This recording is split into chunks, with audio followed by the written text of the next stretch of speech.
Welcome to Savage Harry. Today's adventure: what if Harry Potter was Hisoka's reincarnation? Hunter of Death Eaters for the thrill alone. If you haven't already, smash that subscribe button and ring the bell so you never miss a story. Now let's begin. Chapter 1. Privet Drive, the letter, and the King of Clubs, the boy who would become Harry Potter, remembered in flickers what it had felt like to die. There had been a fight. Yes, there had always been a fight, and a man in a Joker's coat who had thrown himself into it with the joy of someone unwrapping a present too long denied. There had been a body that had broken at his hands like a child's clay sculpture, and a final, scorching moment in which something had gone wrong in the most beautifully unforeseen way. The man in the Joker's coat had died with a smile on his face, and the taste of his opponent's heart-blood still warm in his mouth, and that had been delicious. The next thing he had known, he had been very, very small, and there had been a green light, and a woman's voice saying his name like a prayer she did not believe in, and then a reflex, instinct as old as a predator's pulse, had stretched outward in a translucent web. The light had struck the web.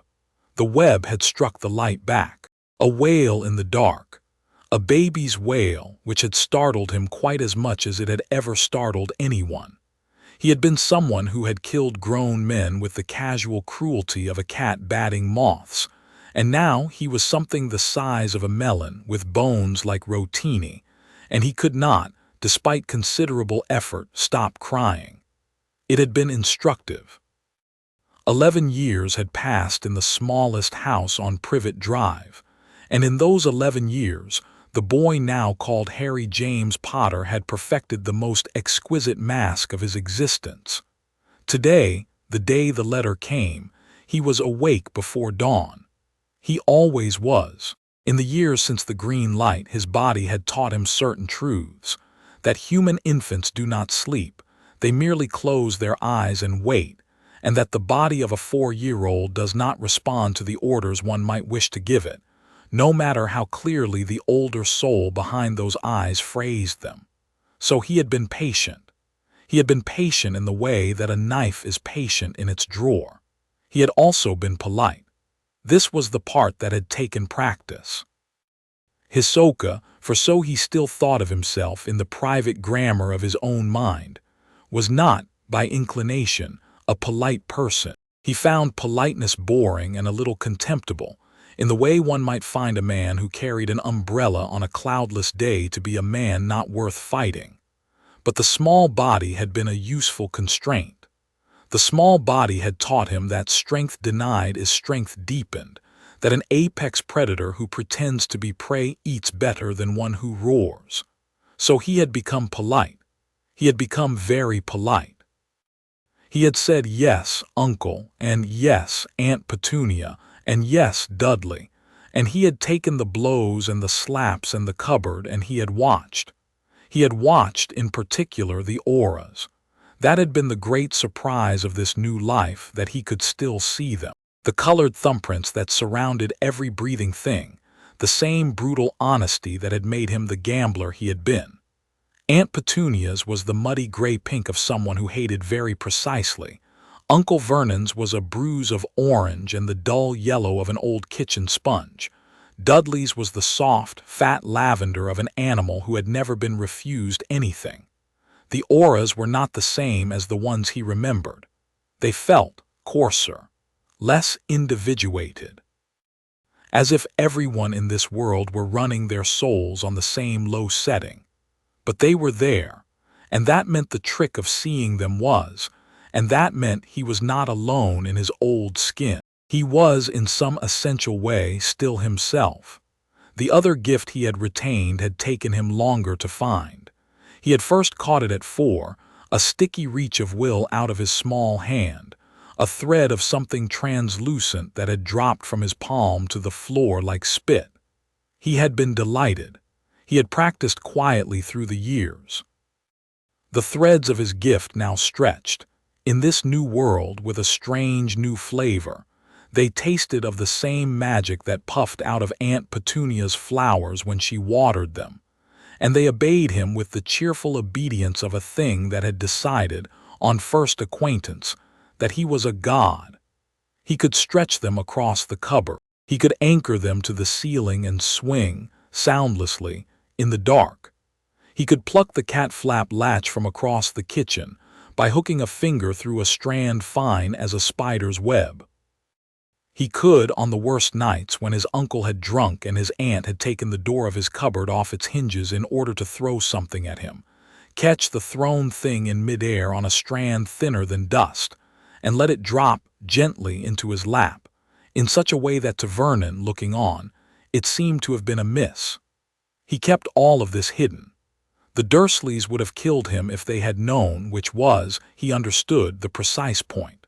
So he had played the part. He had been the strange, small, quiet boy with the green eyes and the bird-bone wrists, and he had let Dudley win every chase, and he had let Petunia call him by every name she liked, and he had hummed in the cupboard at night a song he could not remember the words to, but only the smile. It had bored him very badly. In the Dursleys, in the years of Privet Drive, there had been one disappointment after another. He had hoped at first privately, with the hope of a child who has nothing to lose, that the violence of his upbringing might at least be interesting. That Vernon, in his deepest rage, might one day produce something worth respecting. He had been wrong. Vernon's anger was the anger of a man who had never been afraid of anyone in his life, which made it small. Petunia's cruelty was the cruelty of an envy so old it had calcified, which made it dull. Dudley's bullying was the bullying of an animal trained to bite, which was instructive once and tiresome forever. He had watched all of it as one might watch a slow play one had paid full price for, hoping at any moment for the actors to remember their lines. They never had. There had been, he often thought, more interesting violence in a single hour at Heaven's arena than in all 11 years on Privet Drive. He remembered, sometimes in the small dark of the cupboard, the precise weight of a deck of cards in his old hand, the slick obedience of 52 stiff papers between the thumb and the inside of the third finger. He remembered the sound a man made when an ace, drawn with proper love, opened an artery behind his ear. He remembered the slow, unrolling pleasure of a fight that had been bored at the beginning and become, in the last 2 breaths, the only fight in the world. The body of this small boy could not yet hold a deck the way the old body had held one.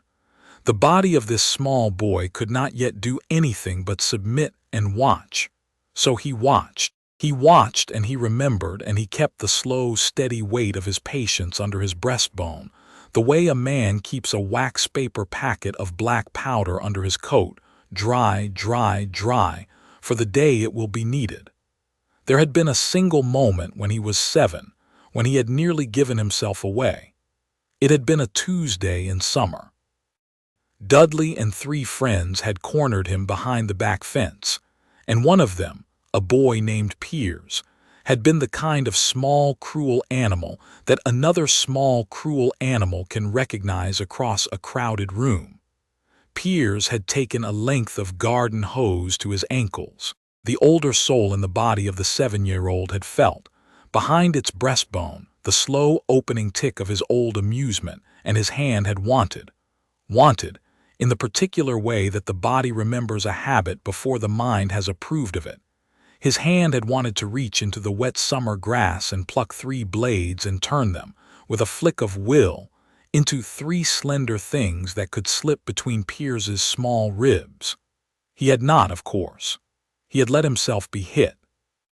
He had let himself be hit until they grew bored and went away. He had then sat for a long time on the grass and watched Piers walk back across the yard, and he had said, in the silken cadence he kept folded in the back of his mind, with the small old smile he had not used in 3 new years, "Not yet, dear. Not yet. The world is, after all, larger than a back fence in Surrey. Be patient. Be polite." The next morning in the cupboard, he had written on the underside of the stair, with a pin pulled out of one of Aunt Petunia's cushions, in letters small enough that even Petunia at her most peering would not have seen them. Patient, polite, patient, polite. He had read those 4 words every morning for 4 years. They had been in a great many ways the only friends he had had on Privet Drive. So today, at the kitchen table when the first letter slid through the door, he was, though he kept this off his face, already opening like a flower. "Boy," Vernon said, "get the post." "Yes, uncle." His voice, in the years since he had grown into it, was a careful, mild thing. He had practiced. He had practiced until the cadence sat on him like a borrowed coat. Beneath it, far beneath it, was the silken purr that had once made grown hunters take a step backward. He had kept that hidden too. He gathered the letters from the mat. There were 3.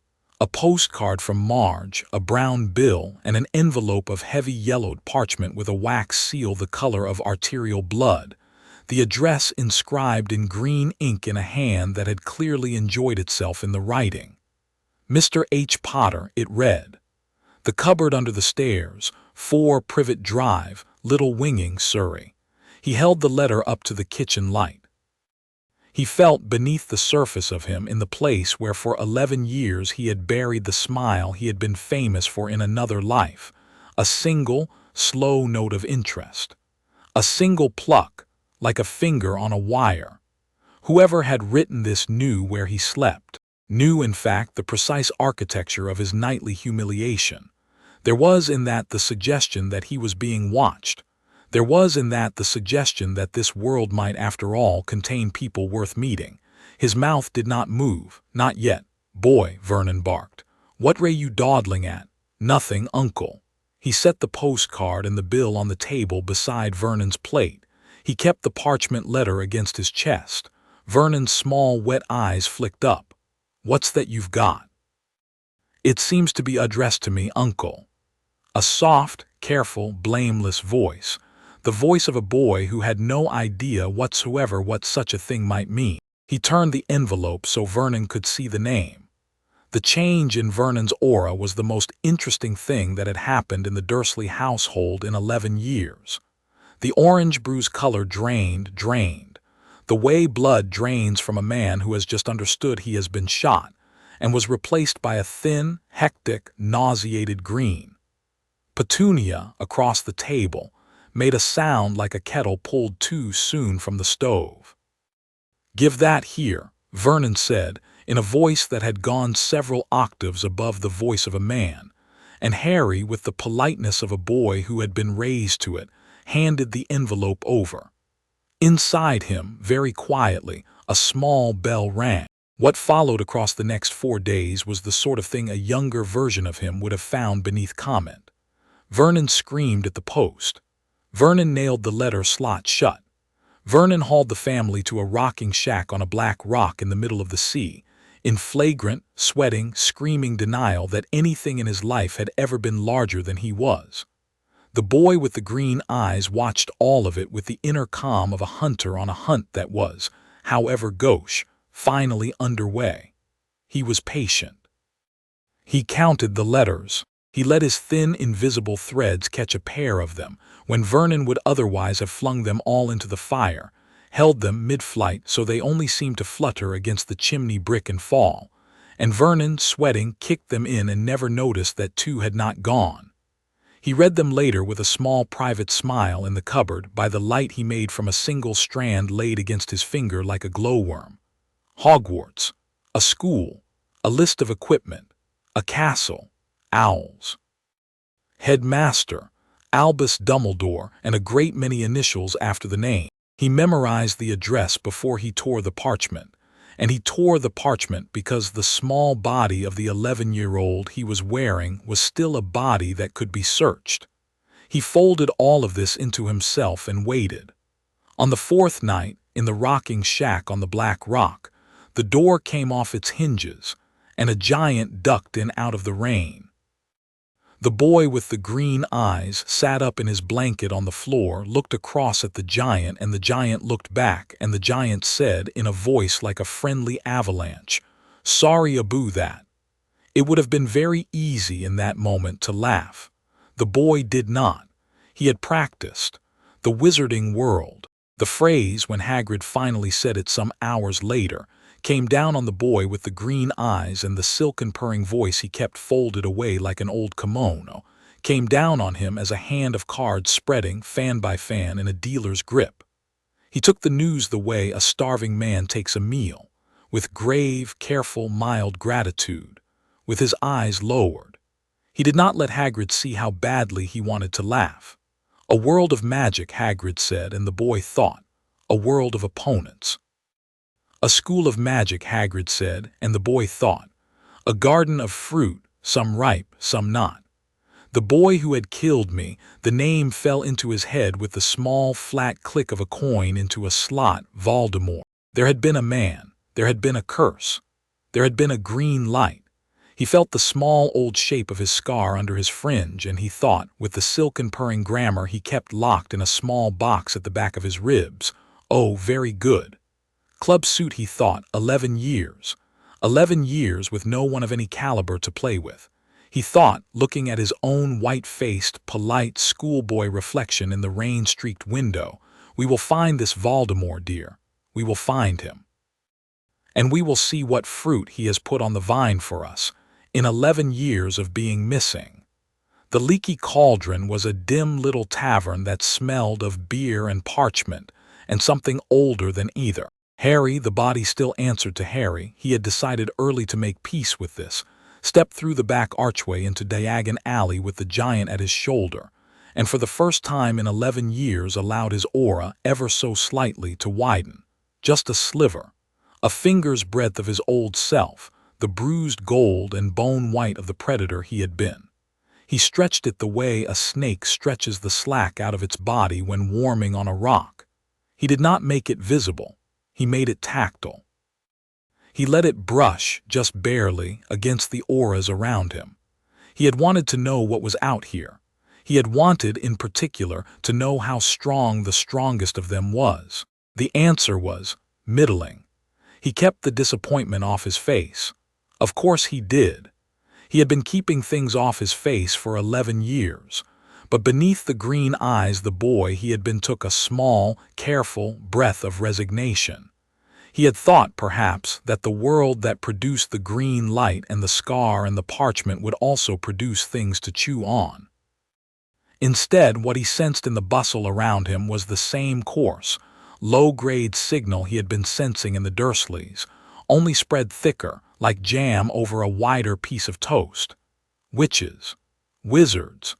They moved their auras the way the Dursleys moved theirs, habitually, indifferently, as if it were merely their weather. Then he turned his head, and across the crowd he saw a man in a dark cloak with a face like a hatchet. And the man's aura, though damp, though tightly controlled, was a different thing entirely. Black and silver and bone, an aura with edges. A man who knew what an aura was and chose, with discipline, to flatten it. A hunter, or near enough. The boy's pupils dilated just once and contracted again before anyone but he had noticed. His mouth, in the recess of his small face, did not move. But behind the green eyes, behind the careful, mild face, the older soul let out a single warm hum like a chef tasting a sauce. There would be at least one. That alone was enough. He let the small, polite schoolboy face settle back over his features, and he followed Hagrid through the cobbles. Gringotts was instructive. The goblins were instructive. The boy watched the small, fierce creatures with a hunter's pleasure in another hunter, and they, for their part, did not quite meet his eyes. Their auras were tighter than the wizard's, closer to the chest, the kind of auras a fighter learns to wear in a bar fight. He paid them in courtesy and watched them pay him in suspicion. He thought, yes, good. There are at least 3 things in this world that have teeth. The vault held more gold than he had ever bothered, in his previous life, to want. He filled a small leather pouch with what Hagrid told him was a great deal, and noticed, with an internal smile, that Hagrid did not understand money any more than Petunia understood kindness. Up and out into the cobbled bright. The robes. The cauldron. The schoolbooks, heavy, dull, smelling of the kind of academic dust he remembered with affection from a brief and entirely educational career as someone's pupil. He bought, on impulse, a slim second-hand volume titled simply, A History of the Dark Arts. He tucked it into the bottom of his bag where Hagrid could not see it, and he felt his fingers warm against the cover with the small, low, contented hum of a man who has located an instruction manual for a meal he intends to eat. The wand was last. Mr. Ollivander. The shop was a single narrow room of stacked boxes, each one humming, very faintly, with the kind of stored intention that the boy knew well from another life. He had once owned a deck of cards that had thrummed like that. Each box here was a little hand of someone else's will, waiting to be picked up. He found this very charming. Mr. Ollivander himself was a small old man with eyes the unsettling silver of moon-on water. He looked at the boy who walked into his shop, and the boy looked back, mild, polite, all green eyes and uncombed hair. Mr. Ollivander did not move for several seconds. The boy, who had been making old men do exactly that for over a decade in a body he no longer had, allowed himself the tiniest sliver of pleasure. He widened his mild eyes a fraction. "Mr. Ollivander," he said, in the voice of an 11-year-old uncertain whether he should sit down. Mr. Ollivander's mouth made a slow, hesitant, dry shape. Yes, of course, forgive me. Forgive me, Mr. Potter, I have been waiting for you, yes." His silver eyes did not quite settle. They flicked once, twice, 3 times around the boy's silhouette as if trying to find the edge of an outline that would not stay still. "Strange, how strange, forgive me." He shook himself. "Wand arm, right, sir." The boy let the old man bustle. He let himself be measured. He let the brass tape uncoil itself and crawl across his shoulders, and he watched the old silver eyes flick again at his outline, and again and again. Mr. Ollivander, he realized, could see auras too. Mr. Ollivander could see his. What had Mr. Ollivander seen? The boy had a guess. He let the boy in him stand quietly inside the older soul and watch. Box after box came down. 11.5 inches beechwood dragon heartstring. Mr. Ollivander snatched it back before the boy had quite finished raising it. 9 inches mahogany unicorn snatched back. "Tricky," Mr. Ollivander muttered. "Tricky, very tricky customer." His silver eyes flicked this time to a small dark shelf at the very back. "Try this," he said. I wonder." He laid a long, thin wand in the boy's hand. "Holly, 11 inches." The boy felt, beneath his fingers, the smallest possible pulse, like a heart he had not realized he was holding. And at the same time, at the very same instant, he felt something else, something he had felt before only when his old gift first answered him at 4. He felt the wand recognize him. He did not let the surprise show, but he did let the smile show, just a flicker, just the edge of it, the way a card sharp lets you see the corner of a queen. Mr. Ollivander on the far side of the counter took a careful step back. "Curious," he said, "very curious. Mr. Ollivander. I remember every wand I have ever sold, Mr. Potter, every wand. Phoenix feather core, this one. The phoenix in question gave one other feather, just one." Mr. Ollivander's silver eyes lifted, finally, all the way to the boy's and held there and did not flinch. The boy was impressed. The boy was rarely impressed. "It is curious, curious indeed, that you should be destined for this wand, when its brother gave you that." He raised one long finger toward the boy's forehead, and the boy felt, beneath the curl of his fringe, the cool old shape of his scar. Curious indeed. The boy felt, behind the green eyes, the older soul lean a quiet inch forward. "Curious how?" he asked, mild and polite. He let the wand swing very gently in his hand. He let a single thread, fine as a hair, fine as a spider's flag, drop from his fingertip to the floor and pool there, invisible to the silver eyes. He felt the thread settle into the wood of the shop. He felt the shop settle slightly into him. Mr. Ollivander did not answer. The silver eyes flicked once more, did not find the edge of what they were looking for, and looked away. 13 galleons, Mr. Ollivander said. The boy paid. He left the shop in the small, dusty afternoon with Hagrid filling the doorway behind him, and on the cobbles of Diagon Alley in the slow tide of robed strangers, the boy let one corner of his old smile touch the corner of his new mouth, and he turned his face up to the September sky, and he tasted the air. He tasted a faint, unsettled current. Not the wizards. Something farther. Something that was beneath the chatter of the cobbles considering him. When he thought in the silken grammar he kept for himself. "Diamond suit, hello, you got everything," Hagrid said from behind him. "Yes," Harry said politely. "I think I do." The Hogwarts Express smelled of upholstery and excited children, and the boy with the green eyes settled himself into a quiet compartment near the back of the train as it pulled, hissing, out of King's Cross. He set his trunk in the rack with a small, careful pleasure in the use of his own muscles, and he sat by the window with his hands folded in his lap, and he watched London leave him. He had been in London in his old life only once. He had not liked it. There had been very few opponents, and the rain had been the wrong rain. This London was the same, grey, polite, full of the wrong rain, but the train was carrying him out of it, and out into a green countryside he had never seen, and he was, for the first time in 11 years, beginning to be, well, what was the word? Curious. The door of the compartment slid open. A boy with red hair and a long nose stood in it. The boy's robes were a touch too short at the wrist. The boy's freckles were arranged in the unfortunate way of someone who had been recently scrubbed. "Mind if anywhere else is full, please," Harry said. He gestured politely at the seat. He smiled the small, mild smile of a schoolboy meeting a schoolboy. The red-haired boy threw himself into the seat. "Ron," he said. "Ron Weasley." "Harry," Harry said. "Harry Potter." There was a pause. The freckles on Ron Weasley's face arranged themselves slowly into a complicated relief map of disbelief. You're really, I'm really," Harry said gently. Ron stared.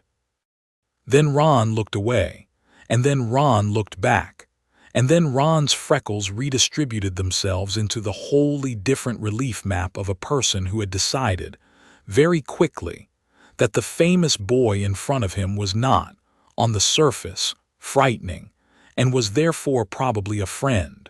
The boy with the green eyes watched this happen, and decided in the same instant that Ron Weasley would be useful. Ron was not interesting.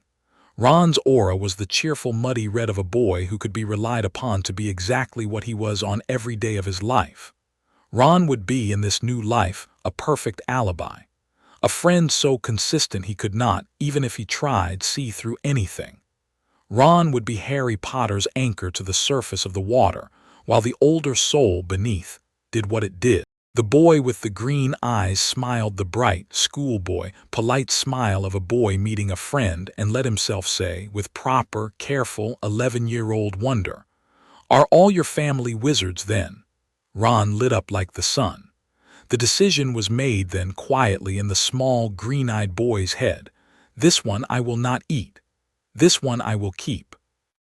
Ron rolled on into a long, generous, ill-organized lecture on the Chudley cannons, on his 5 brothers, on the way the twins set off filibuster fireworks under the kitchen table the previous Christmas, on the way his mother had set off something altogether worse in response. The boy with the green eyes asked exactly the right schoolboy questions at exactly the right schoolboy intervals.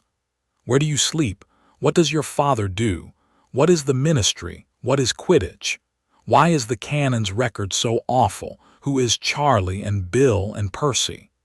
The questions were entirely sincere, in the sense that the boy did, in some careful corner of his thinking, want every one of the answers. They were entirely insincere in another sense, in that the questions had been arranged in a specific order, the way a man might arrange a flight of cards face down, in order to learn from Ron Weasley everything Ron Weasley could give him about the geography of the new world, the names of its old families, the loose architecture of its government, the lay of its rivalries, without Ron Weasley ever once feeling that he had been mined. This, too, was an old habit. In another life, on a train half a world and a whole lifetime away, the boy had once spent 6 hours in the lounge car opposite a contract killer who carried a single bone needle in his hair. The boy had not killed him, not that night. He had spent 6 hours instead asking polite, well-arranged questions about the man's hometown, his hobbies, his preferences in shoes.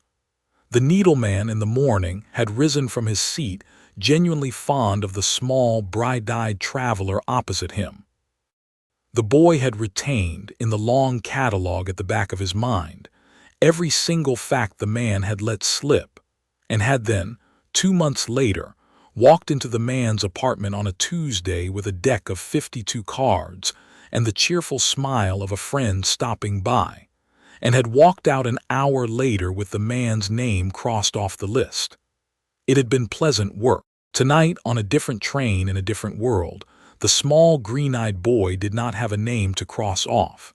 Tonight he had Ron Weasley.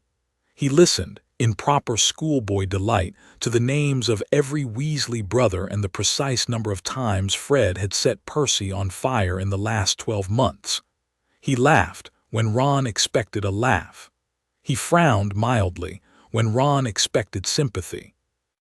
He stored everything he was given in the back of his mind in neat columns, the way a quartermaster stores food for a campaign. He had time, during the long afternoon of Ron's chatter, to let his fingertips beneath the bench anchor a single thread to the compartment door, a translucent strand of will that he could feel as a string of warm gum stretched, taut, between his finger and the metal handle.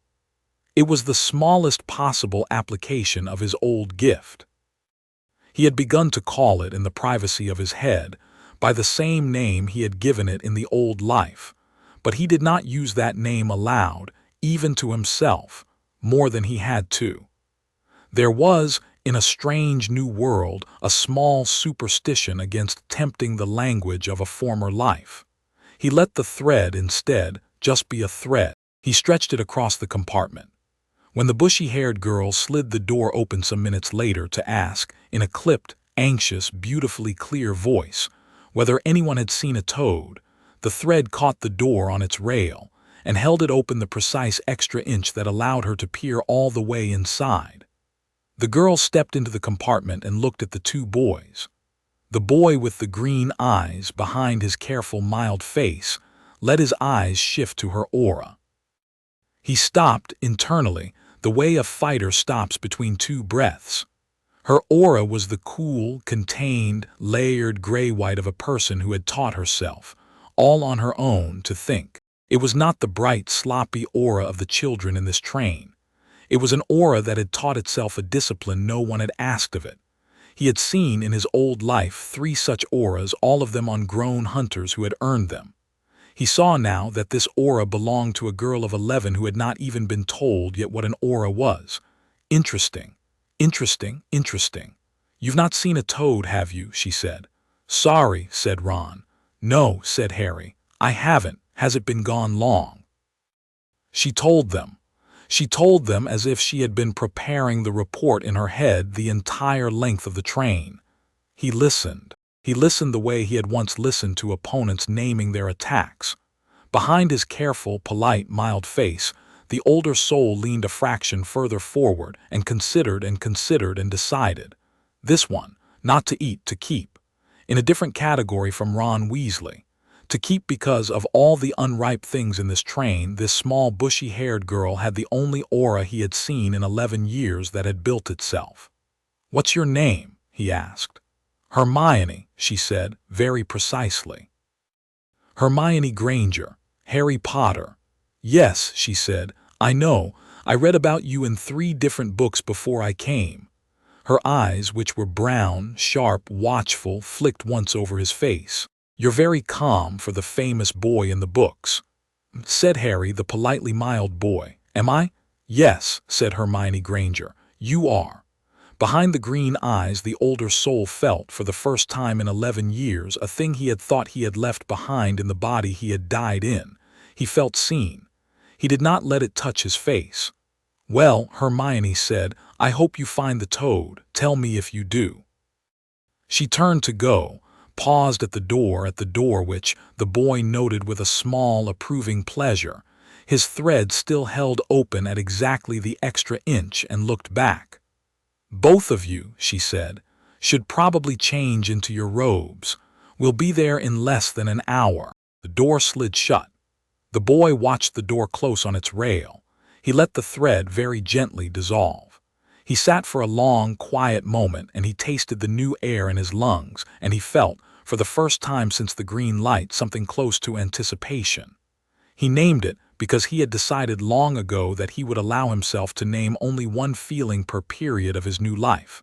And this today, this hour would be it. Anticipation. The slow, low, beautiful warmth of a man before a meal. A worthy garden, he thought, beneath the silken cadence he kept folded in the back of his ribs. 11 years. And finally, something on the vine. "Mental," Ron said, in his cheerful muddy red voice, watching the empty doorway. "She's mental, that one," Harry said mildly. "Yes." He smiled the polite smile of the schoolboy. Beneath the smile, the older soul, the predator who had walked into a heaven's arena ring in another life, and never, in any obvious sense, walked back out, settled himself into the small body for the first time in 11 years, like a man settling into a familiar chair. And the Hogwarts Express, full of children, hurtled north into the dark. Chapter 1 in Chapter 2. Of sorting hats and stalking, the first thing the boy with the green eyes noticed about Hogsmeade Station was the air. He had not in 11 years breathed air like it. Surrey air had been the air of small lives lived in straight lines. Petrol, geraniums, the kitchen-warm grease of frying bacon, the cheap floral of Aunt Petunia's spray set. The air at Hogsmeade was different. It smelled of the cold side of a stone older than any one country, and of pine that had grown without ever once being trimmed, and of lake water lying very still under low cloud. It smelled, in a faint, distant way, the boy could not at first place, of fight. He stood on the platform among the small children and the steam, and he closed his eyes for the smallest possible instant, and he let himself, in the secret recess of his face, breathe the new air the way a sommelier breathes a glass of unfamiliar wine. He filed it. He approved. "Furs years." Hagrid's voice cut the platform like a felled tree falling. "Furs years this way." The boy followed. The boats took them across a black lake by lantern light, under a low ceiling of cloud whose underside was the silver of brushed steel, and out of that cloud slowly, the way a great beast becomes visible underwater, rose Hogwarts. The castle was, there was no other word, interesting. The boy with the green eyes, sitting beside Ron Weasley and a small round-faced boy named Neville Longbottom who had, somewhere on the train, found his toad, looked up at Hogwarts with the careful schoolboy face he had been wearing since King's Cross, and beneath that face, he allowed the older soul just briefly to lean a fraction forward. It was a fortress, of course. He had not been in a real fortress in his old life. He had been in arenas and apartments and very tall buildings and once a yacht. Fortresses had been someone else's profession, but the boy understood, even by lantern light at 100 meters distance, that Hogwarts had been built by people who had expected to be attacked, and that whatever had built it had had a sense of humor. The walls were too thick. The towers were too tall. The arrow slits were too many. And above it all, scattered along the parapets, the boy could see, very faintly to his eyes alone, the soft, slow glow of stored-up magic, layered into the stone over the centuries by the hands of every witch and wizard who had ever loved this castle. A garden, he thought again, with the careful smile he kept folded behind his teeth. A garden that has been walled and watered and pruned by careful old gardeners. There is fruit on these vines. There will be much fruit on these vines. He smiled the small, mild smile of a schoolboy seeing his school, and beside him Hagrid said proudly, "There she is, Fur's years, Hogwarts." "It's beautiful," said the small, green-eyed boy in the warm, low, truthful voice of a child who has loved this castle his whole life. He had loved it, in fact, for 40 seconds. Professor McGonagall received them at the top of the stone steps. The boy looked at her once, only once, but carefully, and noted. Tight aura, gray-green, the gray of a long-held discipline, the green of someone who has spent her life on the unflashy side of a complicated rule book. He thought, this one is a serious person. He bowed his head slightly with the proper schoolboy respect, and McGonagall's eyes passed across him without lingering, and the boy was satisfied. He had practiced. The antechamber, the speech, the doors, the great hall. The boy let his eyes drink the room as the doors opened. Long tables, floating candles, a starlit ceiling that was not, when he looked at it carefully, a ceiling. 4 houses, 4 banners, 4 pools of student aura, and at the far end, at the high table, the boy felt his old self lean in the back of his ribs properly forward. 7 adults, 7 auras of varied weight. He took them in like a man reviewing a fight card. McGonagall, beside him, opened a long parchment scroll and began to read out names. The boy did not listen to most of them. He was looking. The very large man at the end of the high table was, of course, Hagrid. Aura the warm, thick brown of an animal in its barn, large and benign and quite a lot less harmless than it looked. The small witch in the absurd hat beside him, gray, scattered, kindly, a teacher of charms perhaps, harmless to him. The tall woman in jeweled green velvet farther down, dim, distracted, the aura of a person whose attention lived elsewhere. The squat man at the far left, dull, businesslike, the aura of a bureaucrat. 2 seats over from the center, a woman with steel-rimmed spectacles and an aura the color of dry parchment, Madame Pince. He would learn later, but he knew her by aura before by name. His eye stopped at the man in the dark robe seated 4 chairs from the headmaster's. Black hair to the shoulders, hooked nose, a face like a hatchet at rest, an aura damped, the boy noted with quick approval, in the way that a fighter damps his, black and silver and bone with very clear edges, a hunter's aura discipline applied with a hunter's care. The boy with the green eyes felt, behind his careful mild face, his old self give a small, slow, private sigh of pleasure. There he was. The man from the leaky cauldron, the man in the cloak. This, then, was Hogwarts's resident dangerous adult. The first piece of fruit on the vine. The man, evidently feeling the brush of something, lifted his eyes. The boy let his own eyes pass across the high table, mild, schoolboy, polite, and did not pause on the man with the hatchet face. Not yet, dear. He let his gaze travel onward past the man, past the empty chair, and on to the man 2 chairs from the center wore a great mauve-purple turban, and his aura in the small, green-eyed boy's vision was the most interesting aura in the room. On the surface it was thin, watery. The aura of a man with a stammer and a nervous laugh, the aura of a man who was, in front of his colleagues, perpetually apologizing. The kind of aura one would dismiss in passing. But beneath that aura, underneath, around the back of the man's head where the turban sat, the boy could see the smallest little spool of a quite different color. Black and red. The red the color of an old wound that had never, ever cleanly closed. The aura, in fact, of 2 things where there ought to have been one.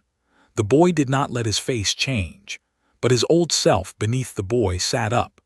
Diamond suit, the older soul said, in the silken purring grammar he allowed himself in the privacy of his ribs. Diamond suit, now you are interesting. Potter, Harry, McGonagall called. The hall stopped. The boy let his eyes return, mild and schoolboy, to the row of waiting first years.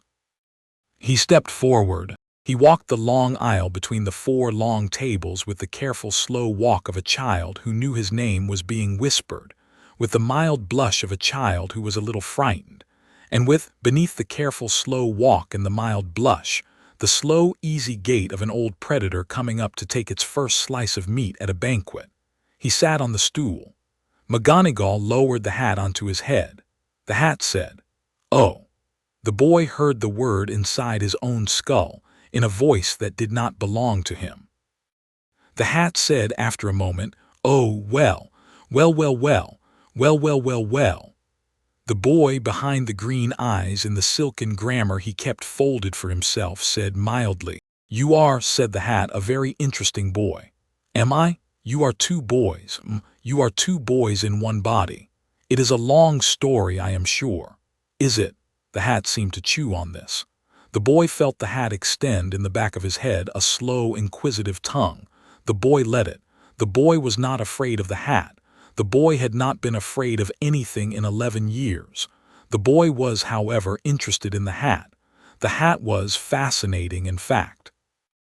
A stitched and worn artifact of long-stored will, animated by 1,000 years of children's secrets, in possession of an opinion. He felt quietly behind the green eyes the warm hum of a thing he had not felt in 11 years, collegial professional respect. "Slytherin," said the hat in a voice that was, the boy gathered, slightly dazed. "Slytherin would do quite well for you. Slytherin would, I think, do you proud. You would do Slytherin proud. There is in you a calculation, appetite, yes, an appetite that Slytherin would, I think, enjoy." The boy considered, in the warm quiet behind his eyes, the offer. "No, thank you," he said politely. "No, Slytherin would be," the boy explained, "too obvious." The hat seemed for a long second to chew. "Ah," it said, "yes, ah, yes, yes. The kind of mind that goes into Slytherin, the kind of mind, that is, that other minds have been taught to expect to find in Slytherin, that mind would be, in you, a hiding place too easily searched. You would prefer to be where, then?" "I would prefer," the boy said with the courteous schoolboy face he wore in front of every adult he had ever met, "to be where you would not look for me." The hat made a sound that was, very nearly, a laugh. "You will," it said in a tone of slow professional admiration, "be, let me see, yes, yes, Gryffindor." The last word rang in the rafters. The boy stood from the stool. He let the hat slide back into McGonagall's careful hands. He walked the few steps to the red and gold table where, far down the bench, the Weasley twins were on their feet bellowing his name. He sat.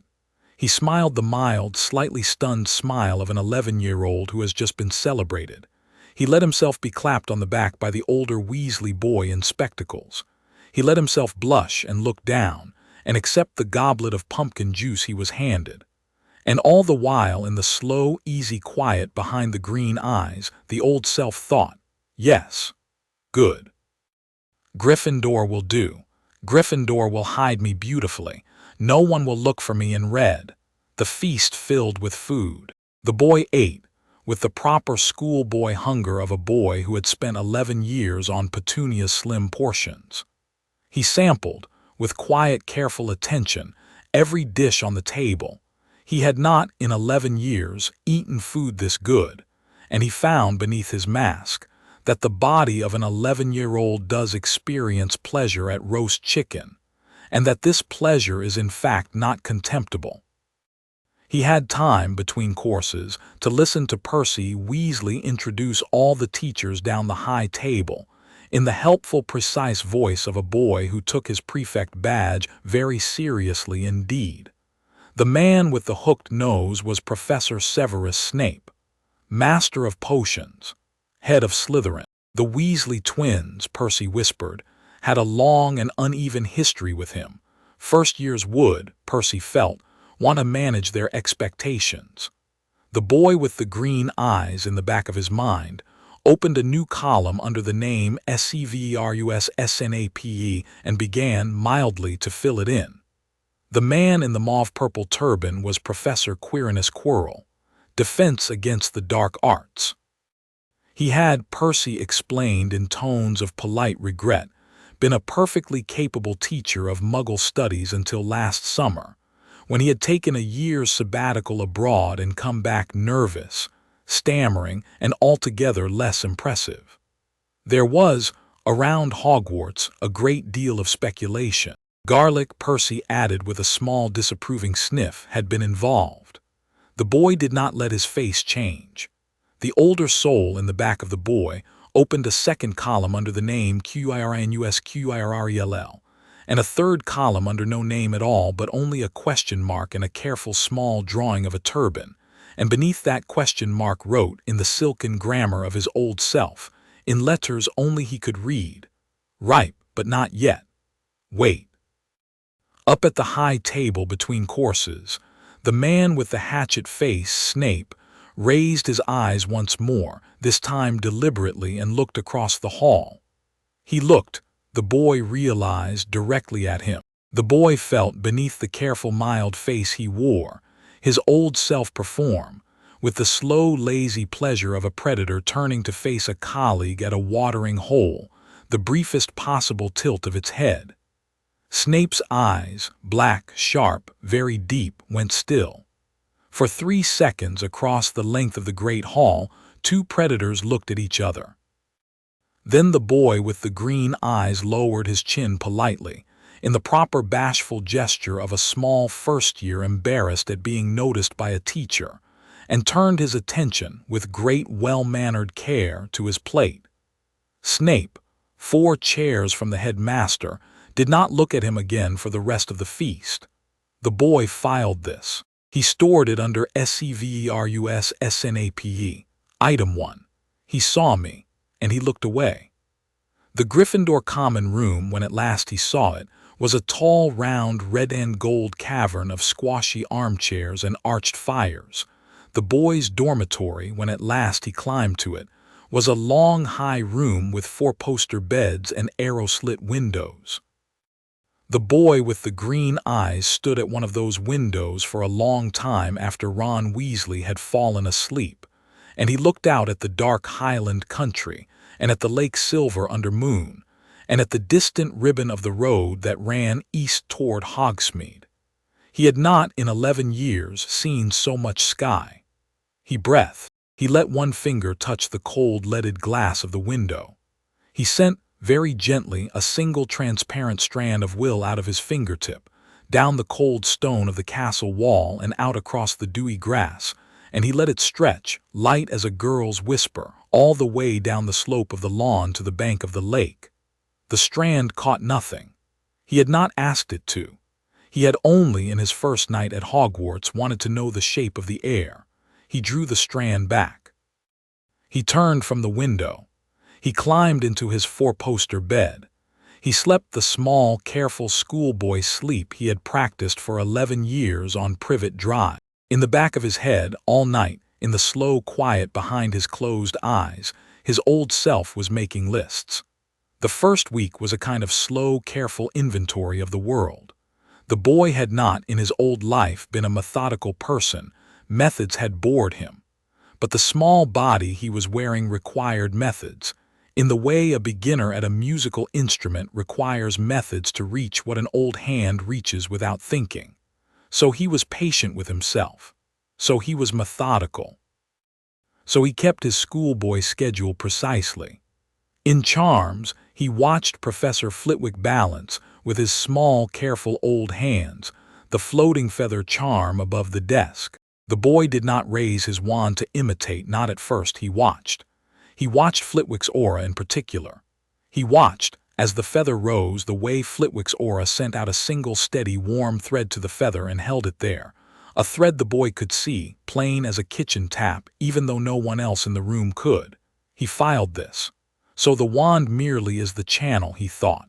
So the trick lies in the will. So this is the same gift, only renamed. He raised his wand on the 3rd try. The feather rose precisely. Hermione Granger, across the table, frowned at him in a manner that he could only describe as professional. He smiled at her, the bashful mild smile of a first-year delighted by a small success, and looked humbly down at his desk. Hermione's frown lingered another 2 seconds, and then, with what the boy noted as creditable self-discipline, she went back to her own feather. In Transfiguration, Professor McGonagall turned, with a sweep of her wand, her desk into a pig and back. The class gasped. The boy did not. He watched the aura of the desk while she did it, and he watched the way McGonagall's aura made the desk's aura briefly into a pig's aura, and then back. He watched, in particular, the way she did not so much change the wood as persuade it. He filed. Persuasion. Will applied as agreement. He liked it. He found it elegant. He raised his hand mildly when she asked her first question, and gave the answer he had read the night before in the chapter ahead, and she gave him one professional grayish-green nod and moved on. In History of Magic, the ghost of Professor Binns droned through the goblin rebellions of the 15th century. The boy listened with the polite attention of a boy who knew that this very ghost had once been a man, and that the man had clearly, in some deep way, not wanted to leave his classroom, and the boy filed. The dead can stay. The dead can stay in this world if they want it badly enough. He found this interesting indeed. He stored it under a long heading at the back of his mind for later consideration. In herbology, the small witch in the absurd hat, Professor Sprout, showed them the right way to repot a young devil's snare. The boy paid careful attention to the way the plant moved. He admired its aura, which was the green-black of a thing that had decided early in life to enjoy itself. He thought, I would like, one day, to be friends with this plant. In astronomy, on the third night on the top of the tower, the boy stood in his cloak in the cold and looked up at a sky no one had ever been allowed to show him on Privet Drive. He named one by one in the silken silent voice he kept for his old self the stars he could see. He had memorized them in another life. They were in this new sky more or less in their old places. He found this soothing. He had not had time to be soothed in 11 years, and on Friday after morning porridge came potions. The potions dungeon was a long, high, cold room at the bottom of the castle, lit by green-blue torches in iron brackets and lined, along all 4 walls, with shelves of stoppered glass jars in which various drowned and pickled things floated. The boy with the green eyes walked into the dungeon with Ron on one side and Hermione on the other, and the moment he passed the threshold, he felt the careful black and silver and bone aura of Professor Severus Snape, which had been damped to schoolboy undetectable levels in the great hall, brush against his own. The brush was not friendly. The brush was a man's hand passing across an opponent's wrist to check the pulse. The boy let his own aura very obediently give Snape exactly what an 11-year-old should give, a small, slightly anxious schoolboy flutter. Snape's aura paused. The brush retreated. The boy took his seat between Ron and Hermione. He arranged his cauldron and his parchment with the careful schoolboy neatness of a boy who had been raised by Aunt Petunia, and he kept his eyes politely on the desk. Professor Snape entered through the back door, his black robes traveling behind him like a slow stain. There will be no foolish wand-waving in this class, Snape said, in a voice so quiet it forced the whole class to lean forward. Or silly incantations. I do not expect that many of you will appreciate the subtle science and exact art that is potion-making. However, for those select few who possess the predisposition, his black eyes traveled the room. I can teach you how to bottle fame, brew glory, and even put a stopper in death. The boy behind his careful schoolboy face allowed himself the smallest possible inner smile. Now this is a man who knows the value of a good entrance. Snape's eyes finished their journey across the room and settled by themselves on the small green-eyed boy in the third row. Potter, Snape said. Cold. Formal. Not a contraction in the word, the boy noted it. Our new celebrity. The class went quiet. The boy looked up politely. Yes, sir. Tell me, Potter, What would I get if I added powdered root of asphodel to an infusion of wormwood? The boy let his face go properly blank for the exact half-second a real 11-year-old would have. Then, in the careful, mild voice he had been wearing all week, he said, "The draft of living death, sir." The class went quieter. Snape's eyes did not move. "Where would you look, Potter, if I asked you to find a bezoar?" "In the stomach of a goat, sir." A silence opened in the dungeon. Several of the Slytherin boys at the back leaned forward. "What," said Snape, "is the difference, Potter, between monkshood and wolfsbane?" The boy, mild, careful, polite. "They are, sir, the same plant. It also goes by aconite." Behind the green eyes, the older soul allowed itself the smallest possible private hum of pleasure. He had read all three. He had read the entire first-year potions textbook on a Tuesday in the cupboard, 6 days after Hagrid had bought it for him in Diagon Alley, in a single sitting by the light of one strand laid against his finger, and he had read, while he was at it, the second-year textbook and the third. He had memorized everything. He had nothing else to do on Privet Drive but memorize. Snape did not move. The class between the two of them had gone absolutely still. The boy did not lower his eyes. He kept them up, mild, polite schoolboy on Snape's face. He did not, of course, smile. He did not, of course, allow his old self any flicker of visible play. He kept the schoolboy mask sealed. But he let his aura very gently in the precise width of a single thread touch Snape's. Not a hostile touch. Not a challenge. The touch of a man at a tea ceremony who lifts the lid of his cup exactly an inch in the direction of his counterpart. Snape's aura around the schoolboys went absolutely flat for 3 seconds in the green-blue torchlight of the potions dungeon. The man who had been the most feared teacher in this castle for 10 years and the boy who had been the most feared duelist in another world for 10 years held, between them, the smallest possible private conversation. Then Snape, very slowly, turned his head and addressed the room. "Why," he said in a voice that was, the boy noted with a small inward smile, slightly drier than it had been a moment before, "are you not all writing this down?" There was a sudden frantic clatter of quills. Snape walked away down the aisle and did not return to the boy with the green eyes for the rest of the lesson. When the bell rang, the boy stood, gathered his books with proper schoolboy care, and turned to go. "Potter." He turned back. Snape was at his desk, head bent over a thick black-bound ledger, not looking up.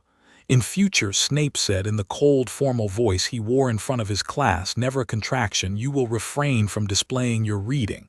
We do not in this dungeon reward showing off. 5 points from Gryffindor for arrogance." "Yes, sir." Dismissed. The boy left the dungeon. In the corridor outside, Ron Weasley was bouncing in indignation. 5 points for knowing the answer. He's an absolute Harry said mildly. "Yes."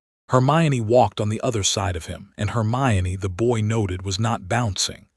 Hermione was looking at the floor, and her bushy hair was making a small, thoughtful curtain around her face, and the boy could see, in the side of her aura that faced him, a careful gray-white shift like a card being turned over. "How," she said very quietly so that Ron would not hear, "did you know all 3? "I read the book," the boy said in the mild voice he kept for her. "Did you?" "Yes." All 3 answers were in the book. Yes. They were not all in the first chapter, said the boy. There was a silence. Hermione walked another 4 paces in it, and then she said, in a voice the boy admired for its precision, "How many chapters of the book have you read?" "All of them." "In a week?" "It was a very rainy summer." She did not answer. She walked, and her aura turned another small card. She filed something, the boy thought, with a small inward smile of professional appreciation. "Yes. This one will keep filing. This one is doing exactly the kind of thinking that, in time, will produce exactly the question she should not be asking." "Good," he thought. "Let her ask it. I will know what to say when she does." They walked on toward the staircase. That night, after Ron had gone to sleep, and Ron, the boy had quickly noted with a connoisseur's pleasure, slept like a man whose conscience had retired for the season. The boy with the green eyes slipped out of his four-poster, padded barefoot across the floor of the dormitory, and stood again at the arrow-slit window. He let his old self, very gently, take the body for an hour. He let his fingertips touch the cold, leaded glass. He let one transparent strand drop from his fingertip, down the outer wall of the tower and out across the slate roofs and the high gables, and he let it stretch, fine as a girl's whisper, the long shimmering route he had been mapping for himself in his head all week. Down the seventh-floor corridor, down the moving staircases, past the still suits of armor, past the disapproving portraits sleeping in their frames. Down to the second floor, past the door of Madame Pince's library, past the closed defense against the dark arts classroom. He let the strand pass under the door of Quirrell's office. He felt on the other side the careful watery surface of Quirinus Quirrell's stammering, garlic-scented aura. He felt underneath the small black-and-red spool of the other. He felt the other notice him. He did not let the strand react. He did not let it twitch. He let it lie on the floor of Quirinus Quirrell's office like a piece of innocent dust drifted in under the door. And he let, in the small quiet of his old self, 3 slow private seconds go by while the small black-and-red spool considered him. Then he drew the strand back. He drew it back so slowly, so carefully, that on the other side of the door of Quirinus Quirrell's office Quirinus Quirrell, slumped in his chair with his turban half off and the back of his head naked to the candle, did not feel a thing. The small black-and-red spool, however, the small back of the head half-formed thing that lived there in arrangements the boy did not yet quite understand, the spool, the boy thought, did feel it. The spool felt it as the slow withdrawal of something it could not see. The spool waited. The spool perhaps made its own quiet note. The boy approved. A good prey is a prey that takes notes. He stood at the window and let the strand dissolve. The body of the 11-year-old in front of him was tired. He let it be tired. He had decided long ago that he would not abuse this small body any more than the small body would, in time, abuse him. Soon, he thought, in the silken purring grammar he kept folded behind his ribs. Soon, dear, the vine is heavy. The fruit is ripening. The careful old gardeners have done their work. Soon I will be hungry. He climbed back into bed. In the dark, in his small, careful schoolboy sleep, the older soul behind the green eyes hummed a song he could not remember the words to, but only the smile. There was, in the week that followed potions, a small encounter the boy added to his SEVERUS SNAPE column as item 2. He had been walking the third-floor corridor in the early evening, alone, with a stack of borrowed library books cradled against his chest, when he had turned a corner and almost walked into Professor Snape.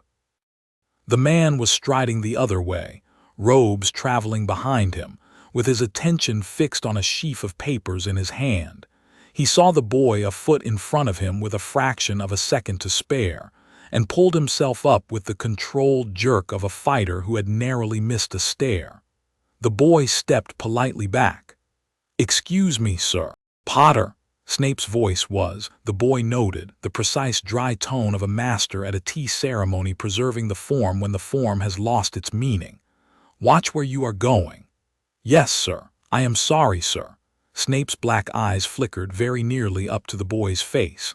They did not in the end settle. They settled instead 2 inches above the boy's right shoulder and stayed there on a piece of empty corridor air while the man spoke. "You are in a corridor restricted to upper years after 7. The boy glanced with the proper schoolboy embarrassment at the corridor. "I am sorry, sir, I had not realized.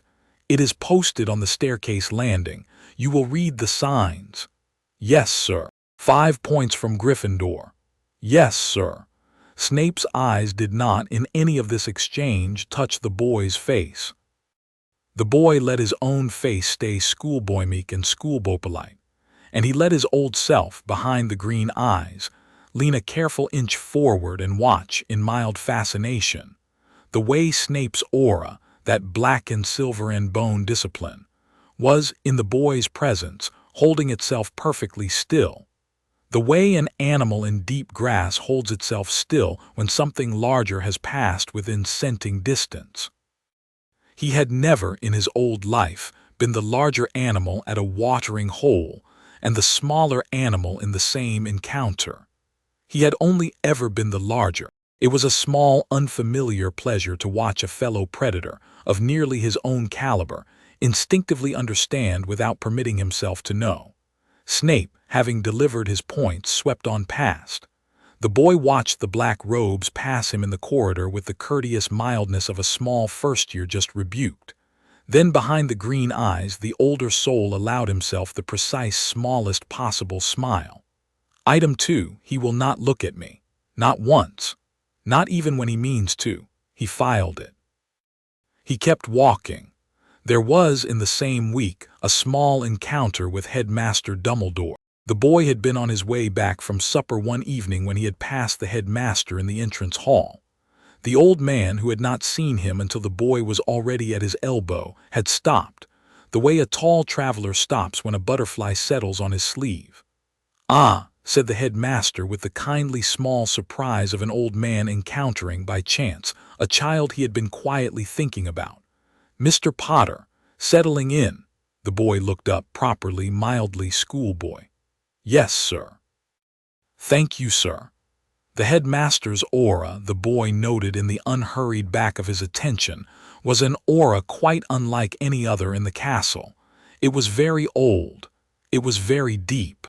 It was, on its surface, the warm, soft gold of a candle in a hospitable parlor, and underneath that surface it was folded, layered, pressed, the boy thought, like a long, heavy coat folded down into a small valise, an aura made deliberately small. The boy did not let his eyes show that he could see it. He let his eyes show only the proper mild boyish gratitude. "How," said Dumbledore, with the careful kindly tone of an old man asking a quite ordinary question, "are you finding your lessons?" "Very well, sir. Professor McGonagall is very fair." "She is, yes, and Professor Snape." The boy let himself blush just slightly in the polite schoolboy fashion of a child whose teacher had taken 5 points from him in front of a class. "He is strict, sir." "Yes," said Dumbledore. "Yes, he is in his own way." The old man paused. The boy felt, beneath the warm candle gold of the old man's surface aura, the slow, careful press of something else. An attention, very gentle, turned on the boy's face. The boy noted this. The boy let his own face do nothing but blush further and look at his shoes. "And Professor Quirrell, interesting, sir." "Is he?"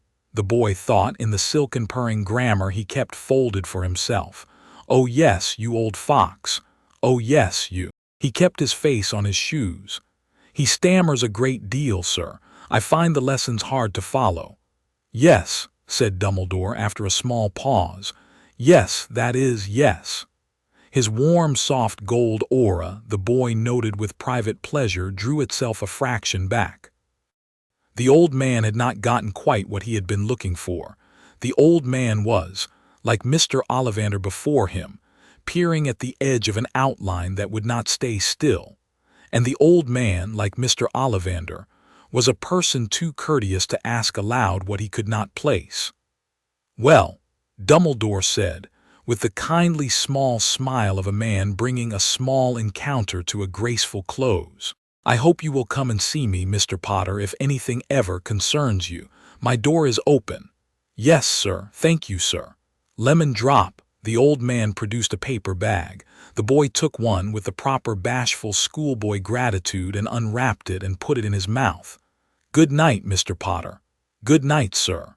The old man passed on across the entrance hall toward his own staircase. The boy watched him go. He filed, "Albus Dumbledore, Item 1. He is the largest aura in this castle, and he wears it like a coat folded in a valise.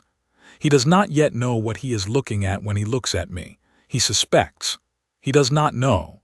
The lemon drop tasted of citrus and old paper. The boy did not, for the next 11 days, see the headmaster again. He climbed the stairs slowly to Gryffindor Tower. There were other things he filed in those first weeks. He filed the way the bloody Baron drifted in and out of the Slytherin table and never once acknowledged anyone but the heir. He filed the precise pattern of the moving staircases on Tuesday afternoons. He filed the names and aura colors of every prefect in his own house. He filed the strange small fact that Argus Filch the caretaker had no aura at all, only the dim flicker of a thing called a squib, magic looked at and never granted. He filed the way Mrs. Norris, the cat, had more aura than her owner. He filed everything. He had nothing else to do with 11 years' worth of patience. And all the while, in the small, careful back of his mind, beneath every other column, he kept the question mark in the careful small drawing of a turban, and he watched the small black-hand-red spool ripen, day by day, week by week, on the vine. Chapter 2. In Chapter 3. The worthy mouth in the back of the turban, the troll came in at supper on Halloween. The boy with the green eyes had been chewing, with the proper schoolboy enthusiasm, a piece of pumpkin bread, when Professor Quirrell, who could barely speak in his own classroom, sprinted the length of the great hall in his mauve-purple turban and gasped a single warning at the high table and collapsed in a sweaty heap of robes between the head table benches. The boy did not, of course, react. He watched. He watched the turban tilt, and he watched the small black-and-red spool on the underside of it slip with the man's collapse, and he watched the spool, for one wonderful unguarded second, flicker the entire length of the great hall, like a single black tongue tasting an iron room. He watched Snape rise from his seat at the head table, 3 chairs from the headmaster, and turn his hatchet face precisely toward Quirrell with the silent, careful attention of a fellow predator who had, for the first time in his career, smelled something on a colleague that did not, on close inspection, belong to that colleague. He watched Dumbledore rise. He watched Dumbledore, with the courteous mildness of an old man whose evening had been interrupted, ask the prefects to escort the students to their dormitories.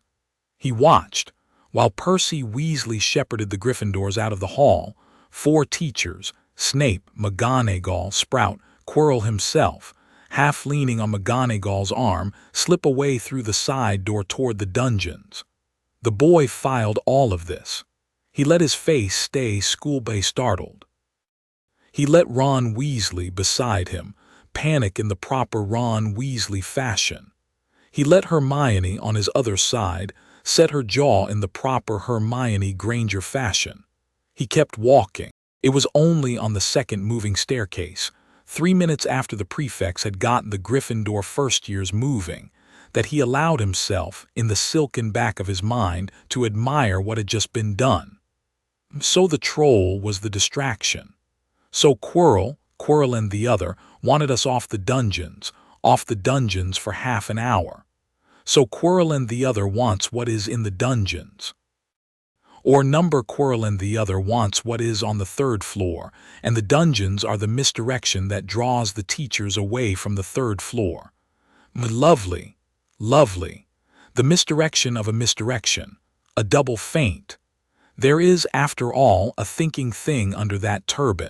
Then he noticed that Hermione was not in the staircase column. He turned. Ron, beside him, said something stupid and indignant and instantly forgotten. The boy looked back across the staircase.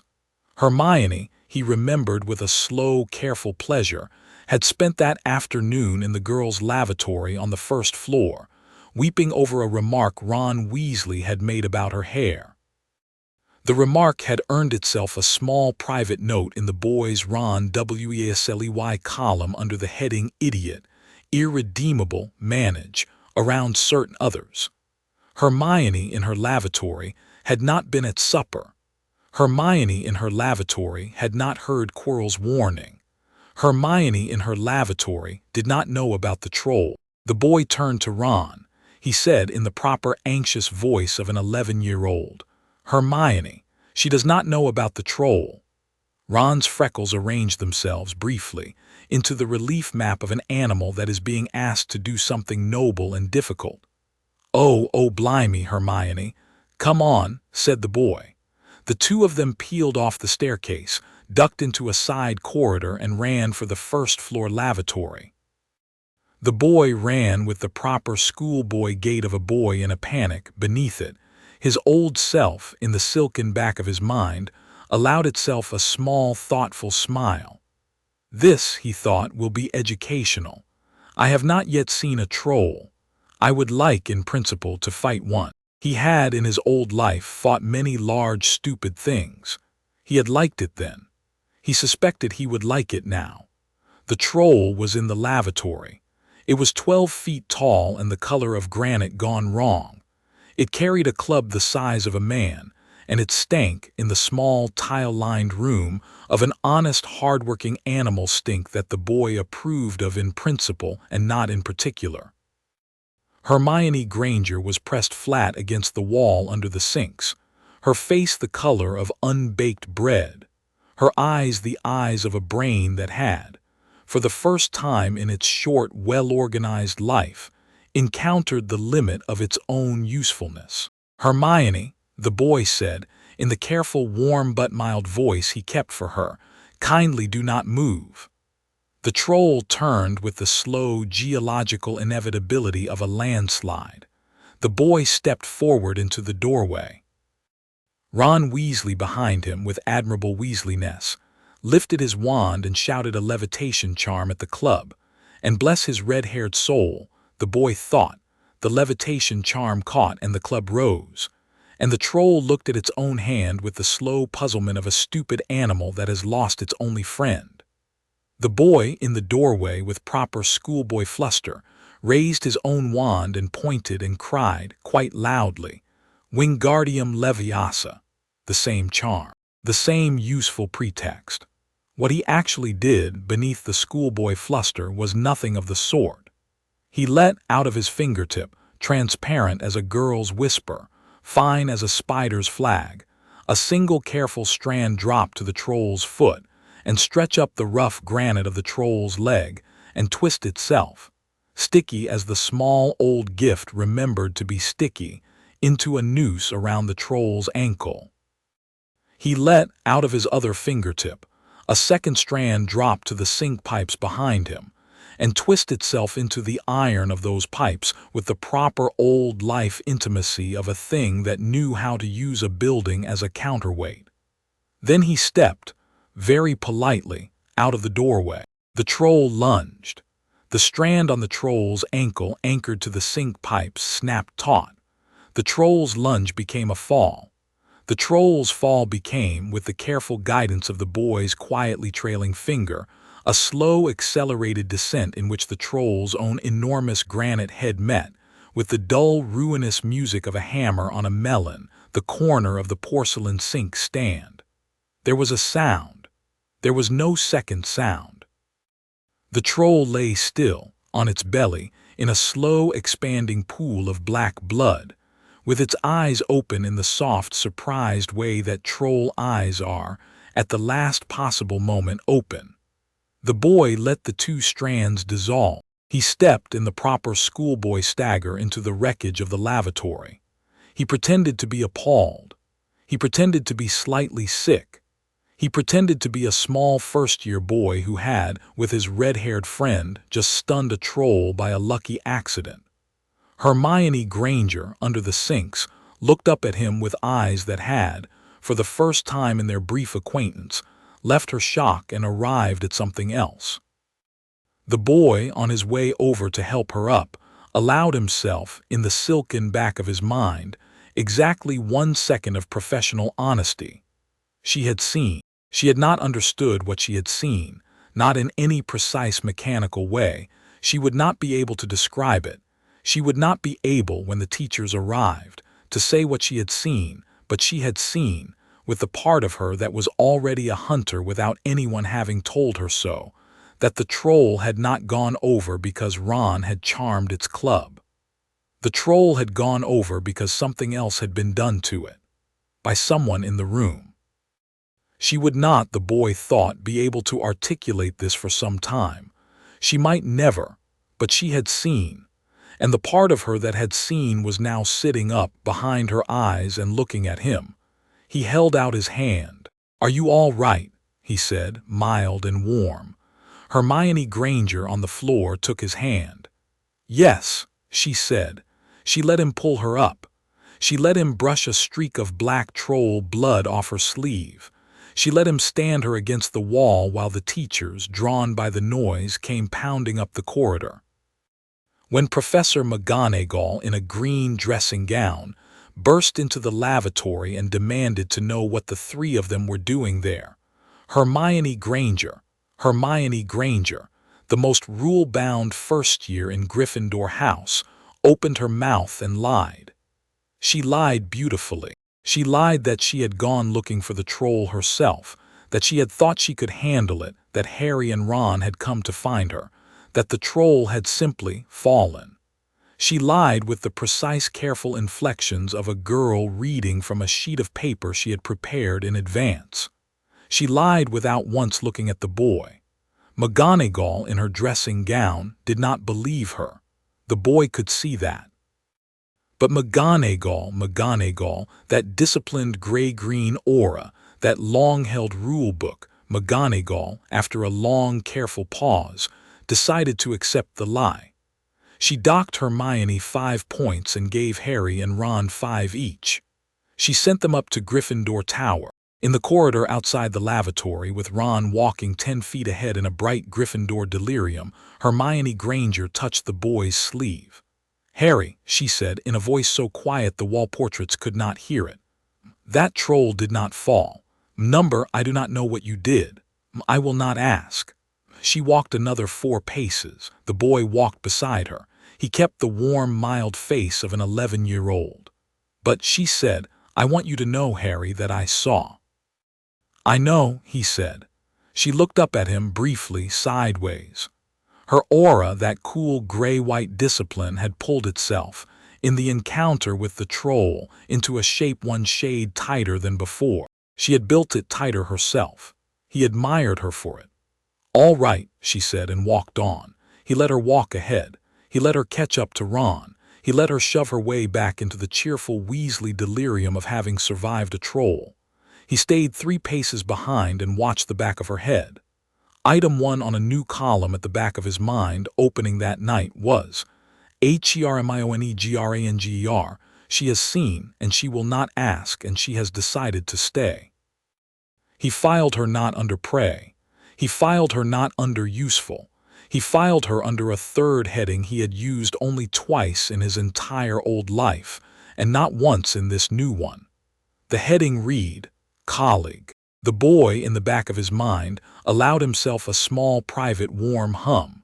The vine, he thought. Even the strangest fruit ripens. Even the ones I did not plant. He climbed the staircase back to Gryffindor Tower, and behind his careful, mild face the older soul smiled. The Quidditch match against Slytherin was on a clear, cold November Saturday.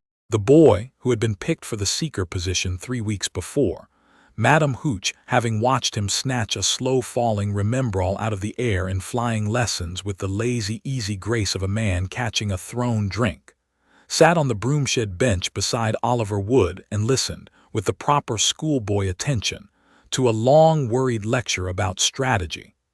In the middle of this lecture, in the small quiet behind the green eyes, his old self was doing something else. He was tasting the air. He had been tasting the air, in fact, since they had walked out of the locker rooms, and he had noticed, with the slow professional attention of a man who has been waiting for exactly this kind of brush, a faint thin trickle of aura at the edge of his perception that did not belong. Not Wood, not the other Gryffindor players, not the gathering crowd, whose aura was the great cheerful muddy puddle that crowds always made. The trickle was thin. The trickle was thin and disciplined and dark.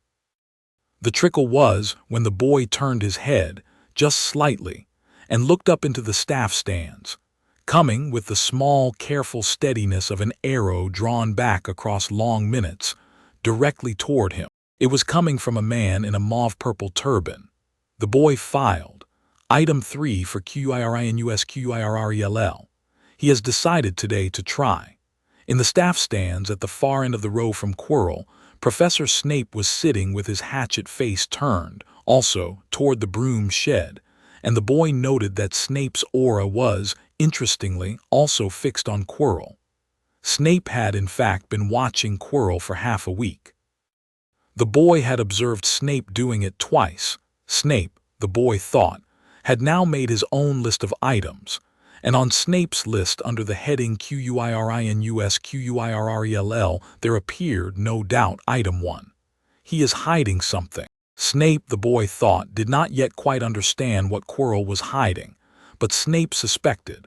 And Snape, having suspected, was now sitting in the staff stands at a Quidditch match attempting, with the patient stalking attention of a man with his own predator's discipline, to catch Quirrell in the act of doing whatever Quirrell was today about to do. The boy admired this very much. He mounted his broom. The whistle blew.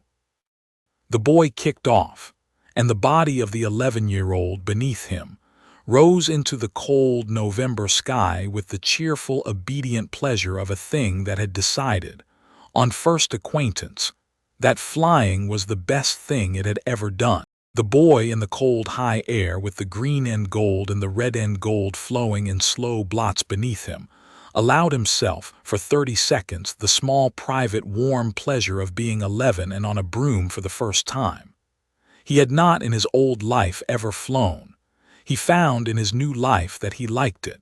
He filed this. He approved. Then in his right knee he felt the broom buck. He had been expecting it.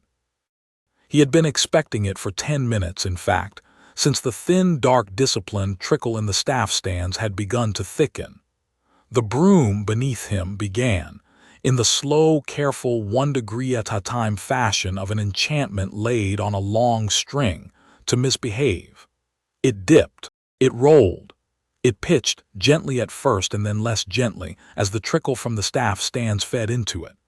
In the staff stands the boy could see, without turning his head, with the back of his attention only, Quirrell sitting very still in the row, his lips moving, his eyes fixed on the boy in the air. He could see Snape, 2 seats away, sitting equally still, lips also moving, eyes also fixed. Two of them at counterpoint. Quirrell is hexing the broom. Snape beside him is countercursing the broom. Snape thinks he is fighting the hex. Snape does not yet know that the hex is winning because Snape, in his own countercurse, is using the words of the countercurse for the wrong hex. The boy enjoyed this very much. He played his part. He pretended to be a boy whose broom had gone mad. He let the broom buck and pitch and roll. He let the Gryffindor team panic. He let Hermione, 300 feet below in the stands, dig her fingers into Ron Weasley's arm. He let the broom swing him out over open air, upside down, with the body of the 11-year-old hanging from the shaft by the soft strength of his small hands. Beneath the panic, his old self had 4 strands anchored, transparent as a girl's whisper, to 4 points on the broom. He was, in fact, in no danger at any time of falling, because the 4 strands held him to the broom the way a man is held into a saddle by stirrups. He let the show run. He waited. 300 feet below in the staff stands, Hermione Granger, who had read the chapter on counter-jinxes the night before, like the colleague she was, had decided, on her own initiative, that the broom was being cursed. The boy, looking down with the small attention he could spare from his play-acting, watched her crawl on her hands and knees along the bench in the back of the staff stands. He watched her, with admirable Gryffindor cunning, set fire to Professor Snape's robes with a bluebell flame produced under her sleeve. He watched the staff stand erupt in confusion. He watched Snape, swatting out his robes, lose his place in his countercurse, and 2 seats away he watched Quirrell in the sudden flurry of attention also lose his. The broom steadied. The boy let his old self, behind the green eyes, hum approval. She had wanted, he thought, with the small inward warm pleasure he had begun in private to allow himself in connection with Hermione Granger to be of use. She had identified the wrong of the 2 men, but she had been of use anyway. He filed this. He approved. He climbed back onto the broom, played the proper relief of an 11-year-old, and 10 seconds later, because the show, after all, demanded an ending, he dove and caught the snitch in his mouth. He had not meant to catch it in his mouth. The body of the 11-year-old had, at the last possible second, made a small judgment of its own that he had not strictly supervised, and had stretched its neck the inch necessary to take the snitch with its teeth rather than its hand. The boy did not, of course, mind. He landed in the snow at the foot of the stands, with the small gold snitch fluttering between his teeth, and he opened his mouth and dropped it into Oliver Wood's hand, and he smiled the bright, mild schoolboy smile of a boy who had won. The Gryffindor stands erupted. Across the pitch in the staff stands, Professor Snape, robe still slightly smoking, had turned his hatchet face once more toward the boy in the snow, and the boy, with the small private courtesy he kept for fellow predators, did not catch the look. He saw it. He noted it.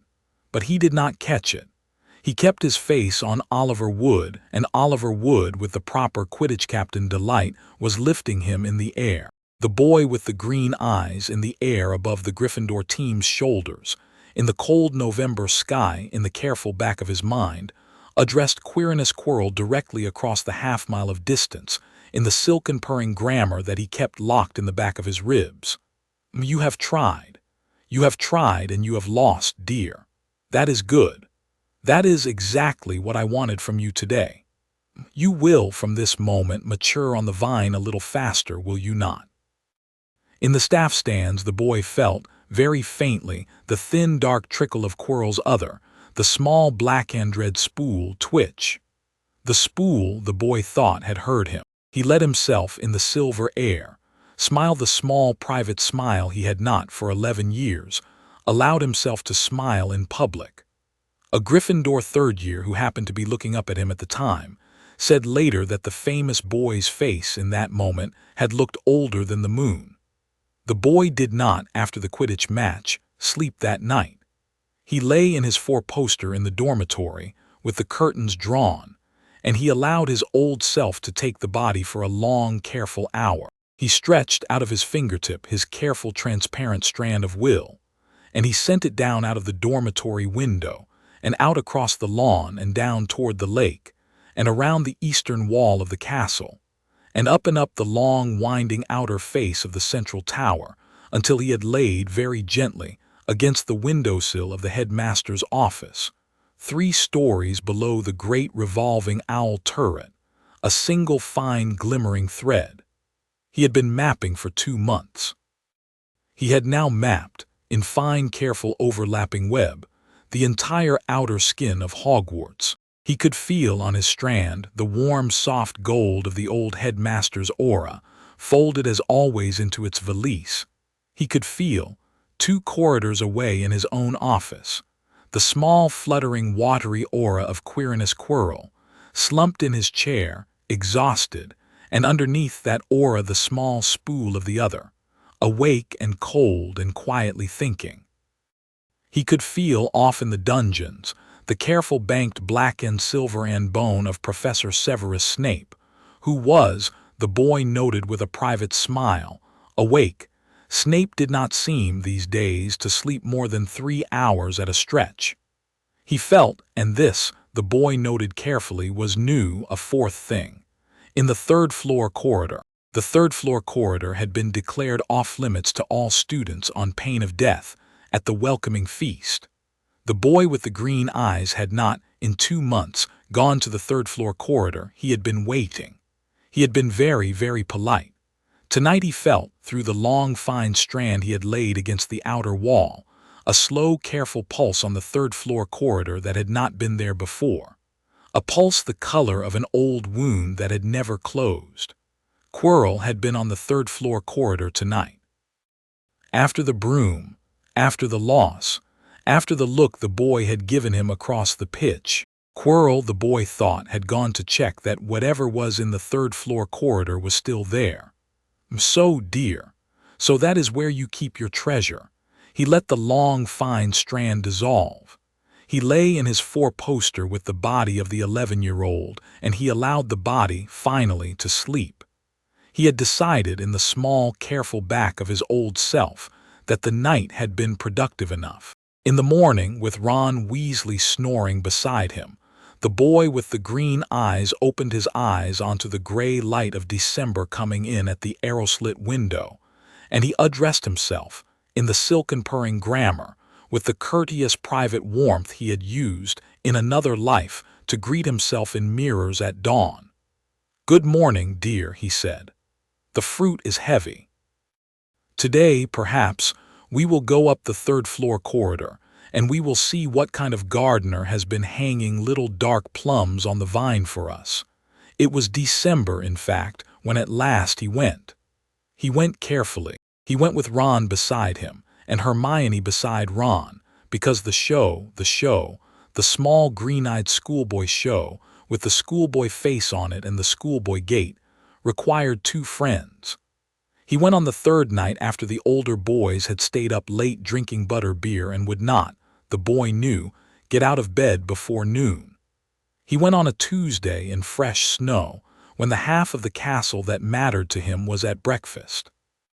He went past the door at the end of the third-floor corridor, which was locked, and which his fingertip strand opened in under 3 seconds because locks, like all things in this castle, were a question of the will of the thing that had been locked.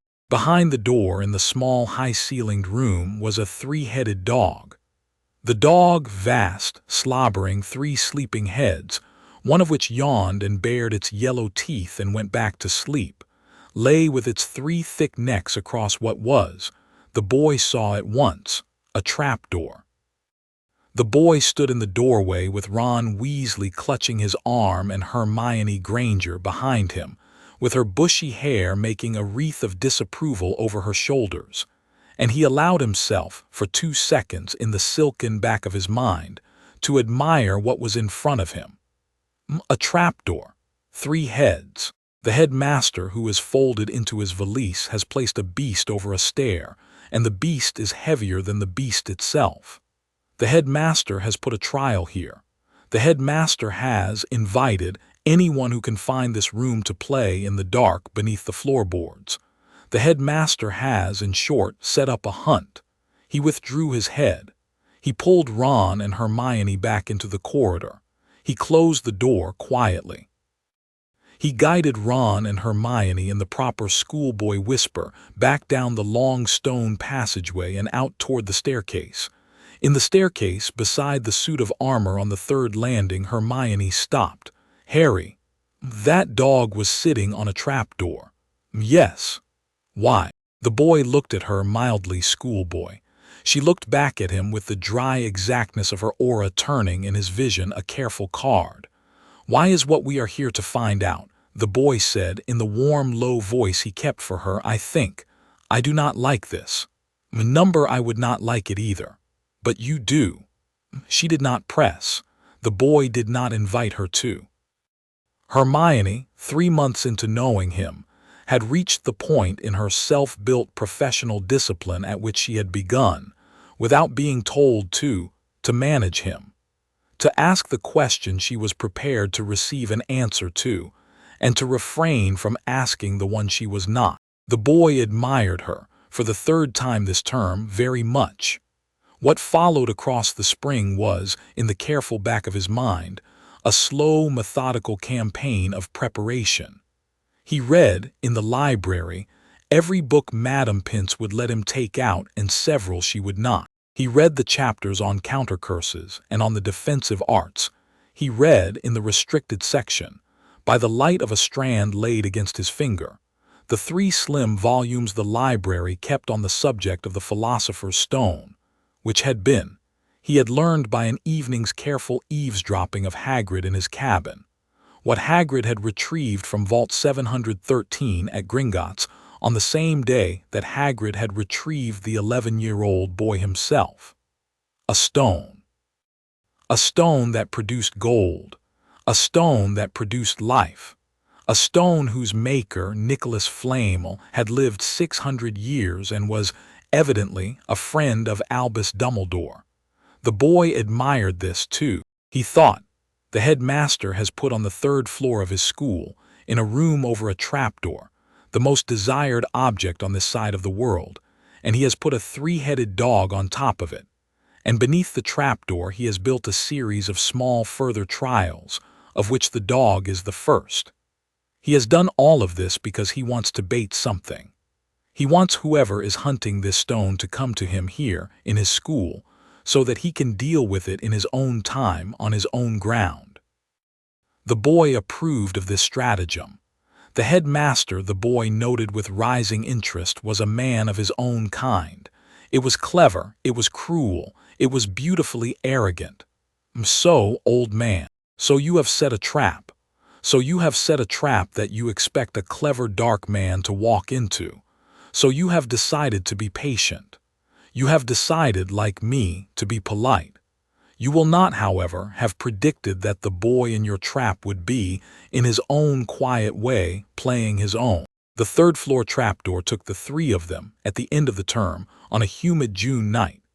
After the boy had let Ron and Hermione discover that Hagrid had drunkenly told a stranger in a Hog's Head pub the method for sedating a 3-headed dog, 3 stories down, through a soft long catch of Devil's Snare, into a flying key chamber, through a chest set the size of a small house, past a stunned mountain troll twin to the Halloween one, past a logic puzzle of 7 potion bottles, and into a long stone room at the bottom of the castle.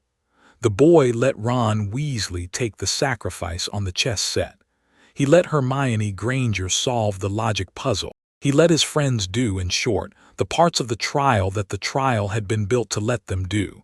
And then, at the threshold of the last stone room, in the soft, warm, gold and black firelight of the chamber that held the mirror, he turned and gave them the schoolboy smile he had worn for a year.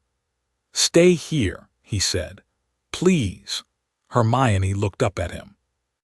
She had been quiet, on the trapdoor and on the keys and on the chess and on the logic puzzle, with the watchful quiet of a small, disciplined animal that has decided to follow a larger animal to the very edge of the cliff and no further.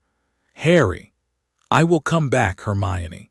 Promise." He smiled in the warm, low, truthful voice he had begun to allow himself in private only with her. "I promise," she nodded. She stepped back behind the threshold. The boy walked, alone, into the chamber of the mirror. The mirror of Eris stood at the far end of the chamber on a low stone plinth, with the firelight playing along its bronze and silver scrollwork. In front of the mirror, with his back to the boy, stood a small, thin man in a mauve-purple turban. The boy stopped, 3 paces inside the doorway, and let his careful schoolboy face slip, only by the width of an apple seed, and let his old self, behind the green eyes, lean a careful 4 inches forward. "Hello, my plum. Hello, my fruit. Let us see what we are." Professor Quirrell, in front of the mirror of Eris, did not turn. "Potter," he said. The voice was interesting. It was not the stammering, watery voice he wore in front of his classes. It was a voice the boy had not yet heard come out of the body of Quirinus Quirrell. A low, dry, well-pronounced, controlled voice. The voice of a man who had been wearing a stammer the way the boy himself had been wearing politeness. The boy approved at once. He admired in any other practitioner a long-held mask. "Hello, Professor," the boy said, in the careful schoolboy voice he had been wearing for 9 months. He kept his hands at his sides. He kept his eyes mild. "How resourceful you are. How interesting. I would not have wagered, Potter, that the boy from the broom would walk down through my little gauntlet on his own. You will forgive me. I underestimated you." "People do." Quirrell tilted his head. "Indeed." The man in the mauve-purple turban turned at last slowly on the stone in front of the mirror and faced the boy. The boy looked at him. The watery surface aura of Quirinus Quirrell had been, this evening, set aside. What stood in front of the mirror now was a man whose own aura had been thinned to almost nothing, drained, the boy saw, the way a wineskin is drained, and beneath that drained aura the spool of the other had crept up the man's spine and was, now, draped across his collarbones and the underside of his jaw like a blackened red shawl. The other was, for the first time, looking out of the front of the man's face. Out of Quirrell's pale, wet eyes. The boy approved. The fruit shows itself. You have, Quirrell said in a tone that was both interested and conversational, been hunting me, Potter. I did not at first believe it. A first year, a boy of 11. I have in my time met clever first years. I have not in my time met one who could touch the door of my office in the night on a thread of his own discipline without my knowing how he was doing it. Tell me, Potter. The man's pale, wet eyes settled on the boy's. What are you? The boy let his old self lean, for the first time since Surrey, for the first time since the Quidditch pitch, for the first time since the green light, forward into his own face. The schoolboy mask slipped. Just an inch. Just enough for the man in front of him to see it. He smiled. He smiled the silken, slow smile he had not, in 11 years, allowed himself in front of another human being. He smiled the smile with which a man might admire the curve of a peach he is about to eat. He let it sit on his small 11-year-old mouth, and he watched, with the slow, careful pleasure of a connoisseur, the shawl of blackhandred across Quirrell's collarbones go still.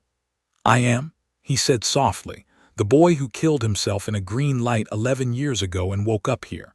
Spade suit, I have been very, very polite, dear. I am tired of being polite. The shawl on Quirrell's shoulders rippled. Speak louder, Potter. Make me.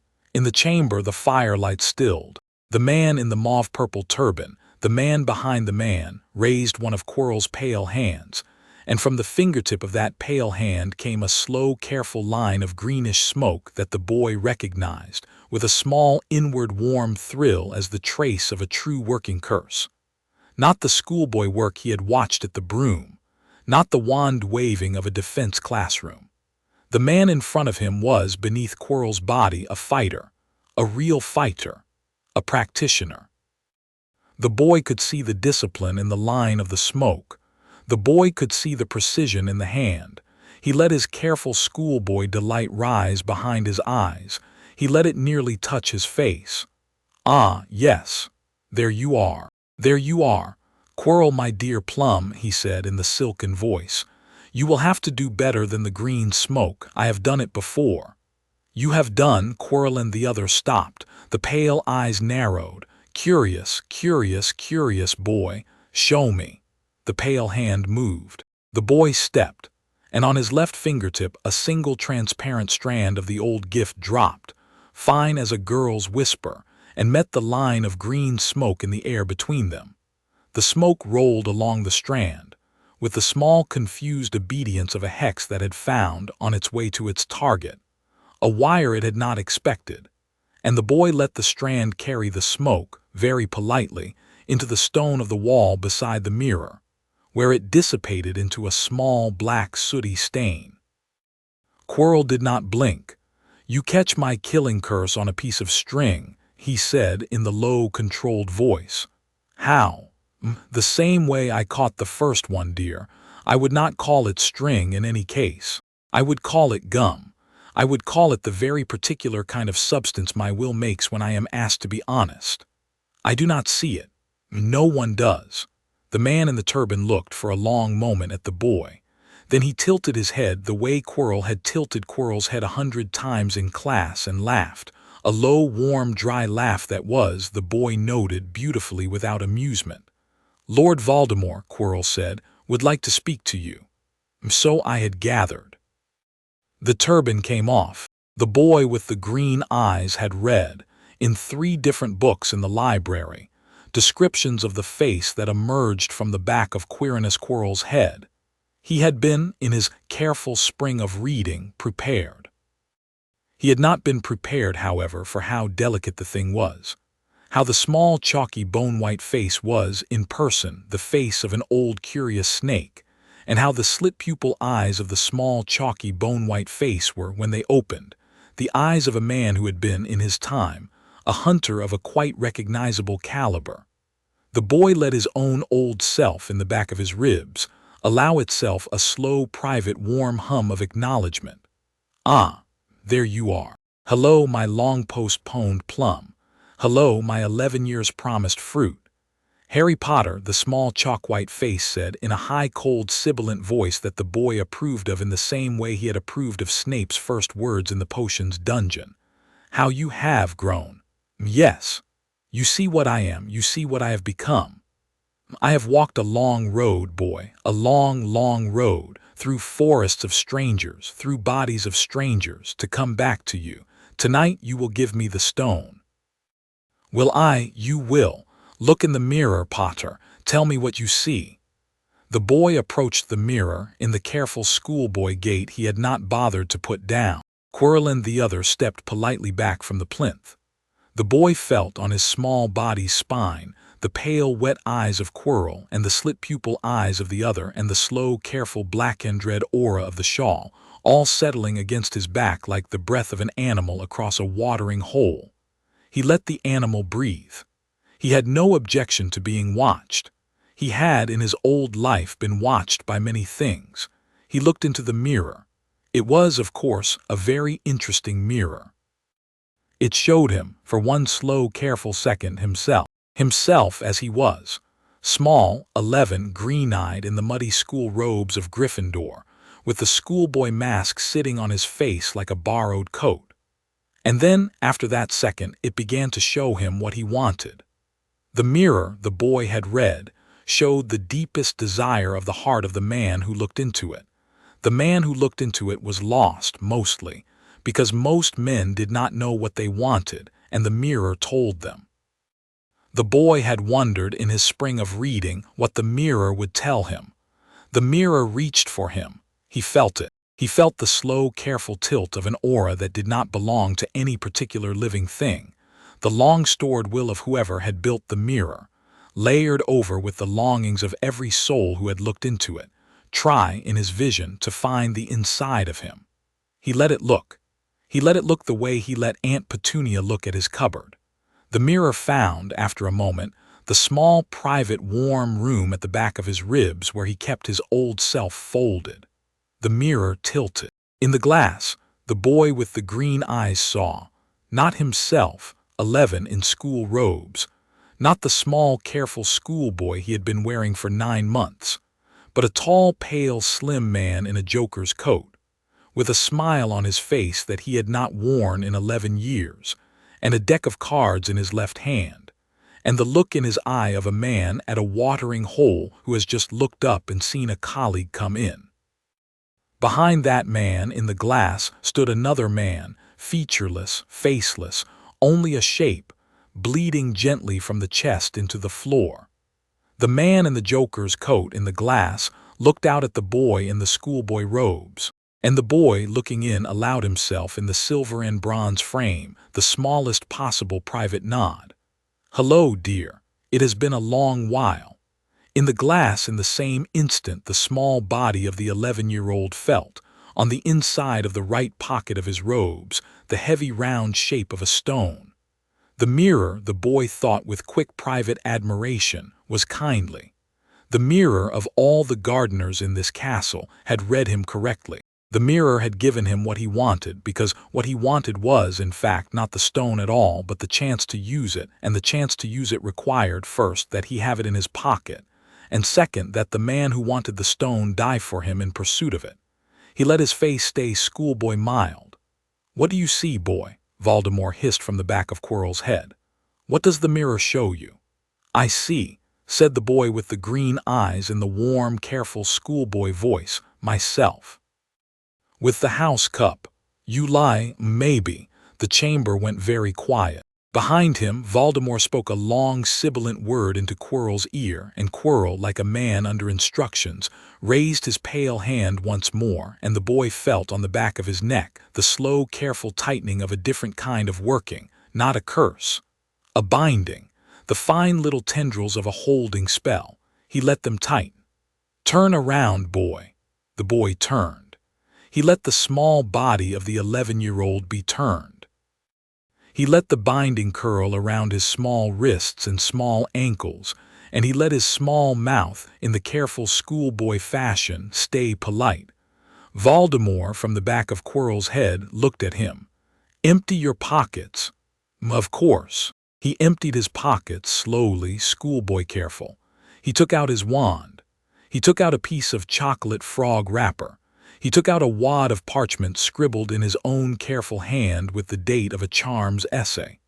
He took out in his small, steady palm, with the warm, round, honest weight of a thing he had not asked for, the philosopher's stone. Quirrell and the other stared. The boy held it up between his thumb and his small forefinger, the careful weighted gesture of a card dealer offering, to the table, an ace he is not in any meaningful way about to surrender. "This. Give it to me. Make me." The chamber went still. The boy felt, on his arms and his legs and the back of his throat, the binding tighten with a snap. He felt, beneath the binding, beneath the fine wet pressure of Voldemort's working, his own old self draw the slack out of the strands he had been laying all evening throughout the chamber. He had not been idle. He had not been idle, in fact, since the moment he had stepped into the room. He had, in the slow, careful 9-month pleasure of a man who had been waiting to do this in front of a worthy audience, laid down, one transparent fingertip drop at a time, fine as a girl's whisper, invisible to every aura in the room, a web. The web ran from the doorway he had entered by, along the floor, up the walls, across the underside of the ceiling, around the mirror's plinth, around the small chalk-white face on the back of Quirinus Quirrell's neck, and back to the boy's own small extended palm. The web was anchored like a spider's at 12 points. The web could, if the boy chose, contract. He chose. In a single, careful breath he had been holding for 9 months, the boy with the green eyes let his old self take the body the rest of the way, and he closed his fingers. The binding on him snapped first. Voldemort's working broke off Quirrell's hand the way a piece of dry wax breaks off a candle in cold weather, clean, with a small dry sound. The boy did not feel any pain. He had, after all, been the one who had been bound, and he had, beneath the binding, never quite been there. The web contracted. 12 transparent strands hardened into something that the boy thought, in the silken back of his mind, with the small private love of an old habit, of as gum, the warm, sticky, responsive substance of his own will, the same substance with which he had, in another life, performed every act of art he had ever performed. The strand running across the underside of the small chalk-white face contracted, tightened, drew. The strand running around the throat of Quirinus Quirrell contracted. The strand running around the wand hand of Quirrell contracted. The strands across the floor lifted the man 6 inches and held him there in the air, with his small chalk-white passenger's face turned, helpless, toward the boy's small, mild, green-eyed schoolboy face. The boy walked across the chamber. He stopped 2 feet in front of the levitating shape of Quirrell. He looked, with the silken, slow pleasure of a man tasting a wine he had been promised 11 years ago, into the slit-pupil eyes of the small, chalk-white face. He said softly, "Hello, my dear. You, what are you? I am the boy in the cupboard. I am the boy who has been very, very polite for 11 years. I am the boy you tried to kill in his crib. I am also someone else, dear, but you will not have the time to learn that part. I am Lord Voldemort, so I had gathered." The man in the air thrashed. Quirrell's body, dangling, made a strangled, choking sound. The small chalk-white face on the back of the head, slit-pupil eyes wide, stretched its small mouth. "You would kill me, child. No, dear, not tonight." He smiled the slow, silken smile. "Not tonight. I have only just found you. It would be beneath me to consume the meal at the first bite. I have been hungry for 11 years. I am on principle a man who chews." He leaned forward. He laid one small, careful 11-year-old palm very gently on Quirrell's cheek. He felt through the warm, pale skin of Quirrell the cold, thin spool of Voldemort writhe against him. "What I will do tonight, dear, is let you go." "You, what?" "Yes, I will let you go. I will let you take your spool and your sorrow and your one good piece of teacher's robes, and I will let you slip out of the back of this man's neck the way you came in, and you will leave him here, and you will go and find yourself a new house, and you will rebuild. I want you whole, dear. I want you ripe. I do not eat the green plum. I do not understand. Number you will not for a long while. That is part of why I want you to live. I want you to spend a few years in becoming worthy of me. Become a king. Find your followers. Find your, what do you call them, Death Eaters. Gather them, polish them, make them proud. Make them a banquet I can sit down at, dear, when at last you and I are ready." The man in the air, hanging from the boy's web, made a sound. The boy let the strand around the throat of Quirinus Quirrell tighten, just for a second, just enough to silence the sound. He let the man's pale eyes, Quirrell's, no longer the others, show in the air, the precise white fear of a man who had bargained his soul for power and discovered, in the moment before he died, the bargain had been read on the wrong side. Then the boy did, in his small, precise, practiced fashion, the small, kind work he had always, in his old life, done at the close of a private deal. He pulled. A strand, the finest of all, lay around the long, thin spinal column inside the back of Quirinus Quirrell's neck, wound in among the vertebrae, at the precise place where, in the small chalk-white faces anchoring, the spool of Voldemort had stitched itself to the man. The boy pulled, with the small, careful flick of a fisherman who had been on this particular line of water all 11 years. The stitches came out clean. The spool came up off the man's spine like a wet rag off a clothesline. Voldemort screamed. Quirrell screamed. The two screams were not the same. The boy lifted, on the strand, the small, smoke-thin spool of the other up out of the back of Quirrell's neck and let it float for a moment in his palm. He let the small chalk-white face turn in the smoke and meet his eye. He let his own old self meet it. Then he opened his palm. "Go," he said. The smoke-thin spool, with the small last shriek of a thing escaping a trap it had not seen, flowed up out of the boy's palm up to the ceiling, along the underside of the chamber's stone vault, and out through the gap above the doorway into the dark of the corridor and the long castle behind it. The smoke crawled away. The smoke, the boy was satisfied to note, did not at any point look back.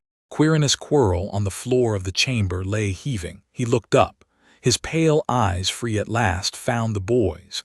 He did not seem to know the boy noted what he was looking at. He did not seem to know who he was. The boy with the green eyes crouched with the careful, slow politeness he had spent 11 years rehearsing beside him. "Hello, Professor Quirrell." "Potter, I am very sorry, Professor." What happened? You will not remember most of it, dear." "That is, I think, the kindness I can give you." He laid one small palm on Quirrell's brow. He let one fine strand pass through Quirrell's skull and find, very gently, the room in the back of his head where the bad year was stored. He pinched, with the careful kindness of a finger lifting a single piece of hair from a sleeping man's lapel. He folded the bad year into a small parcel and laid it, very neatly, into a corner of Quirrell's mind that Quirrell would never find again.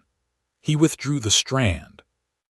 Quirinus Quirrell sighed, and his pale, wet eyes closed, and he slept the deep, clean sleep of a man whose nightmare had ended without his quite understanding how. The boy stood up.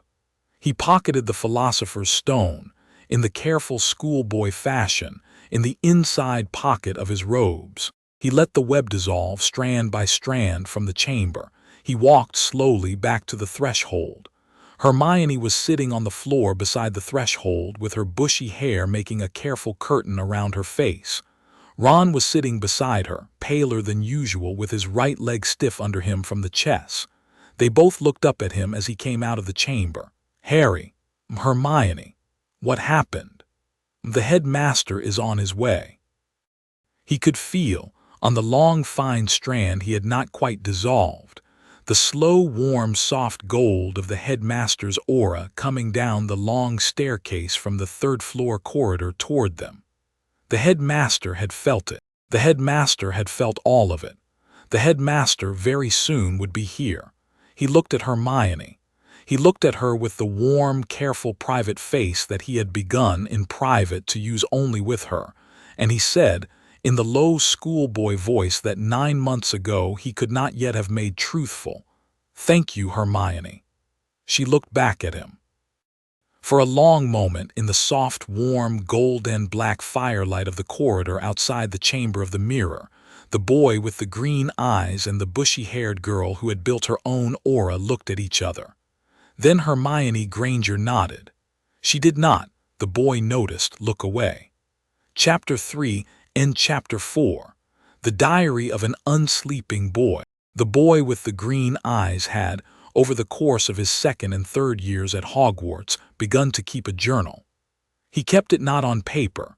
Paper was, in a castle of paintings and ghosts, a risky medium, but in the careful private architecture of his old self, in a long room at the back of his ribs that he had taken to calling, with the small private warmth of a man who had earned the right to a study, the library. The library, the boy thought, contained at this point in his new life some 712 entries. The library was indexed.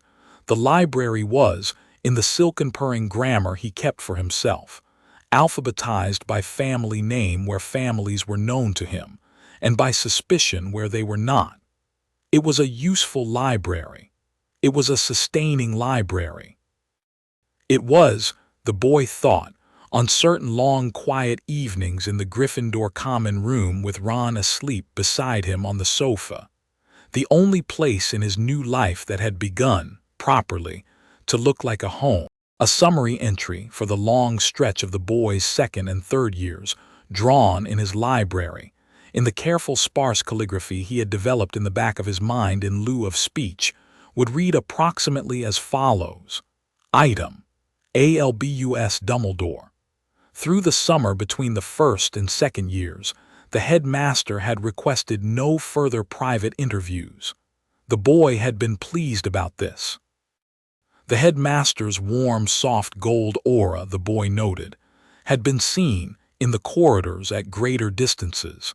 The headmaster's eyes did not now linger on the boy at the staff table.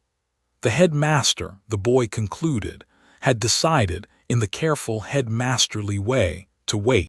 The headmaster had also, since the night of the mirror, never asked the boy what had happened in the chamber. He had taken the stone, with grave, warm gratitude, out of the boy's small palm in the corridor outside. He had nodded soberly when the boy had told him, in the careful schoolboy voice, that Professor Quirrell would not, he thought, remember any of his recent year. The headmaster had filed this. The headmaster had, perhaps, opened a column of his own in his own great folded aura on the subject of Harry Potter and had, like a good gardener, gone to wait. The boy had approved. He had liked the headmaster better after that than he had before. Item. Severus Snape. Snape had not, in the year between the night of the mirror and the first day of the second year, slept well. The boy could see it on him in the corridors. The boy could see, behind the disciplined black and silver and bone aura, a layer of tiredness that had not been there before. Snape now avoided the corridors that the boy was known to frequent. Snape now ate at the high table with his back angled in such a way that the boy was in the periphery of his vision and never in its center. Snape, the boy thought, had concluded, without permitting himself to know how he had concluded it, that the boy in the third row of his class had been the largest predator at Hogwarts on the night of October the 31st the previous year. Snape was, in the boy's careful opinion, the cleverest of the adults, and the one who had paid the highest professional price for his cleverness. The boy felt, in his careful small way, sorry for Snape. He continued to take potions. He continued to answer every question Snape posed. Mild, polite schoolboy. He continued, with the small private generosity that he had begun in this new life to allow himself, to give Snape nothing further to startle him. Snape was, in the boys' library, filed under colleague, not to eat. Snape had earned it on the broom in November of the first year, the night the man had tried to counter-jinx the wrong jinx in the wrong order, and had been right about the fact that the boy needed protecting. Snape was, in the silken back of the boy's mind, one of the two people in the castle whose continued safety the boy now took as a personal point of pride. Item. Hermionegranger. The other. Item. Ronaldwasley. As before. Item. The chamber of Secrets. In the autumn of the second year there had appeared, in the third-floor corridor on the morning of November the 1st, the bloody scrawl of a diary that had, with the careful intelligence of a long-dead boy, attached itself to the small, bony hand of Ginny Weasley. The diary had nearly cost Ginny her life. It had not in the end, because the boy with the green eyes, who, on the morning of November the 1st, had been at breakfast and had felt, on the long fine strand he had laid across the south face of the castle 2 months before, the warm, watery flicker of a new aura that did not belong to any living thing, had, with the precision of a man who had read, in his first year, every chapter of every book in his trunk and several in Madame Pince's restricted shelves, identified the diary on the same evening. The boy had then, over the long, careful course of the next 3 months, watched it move.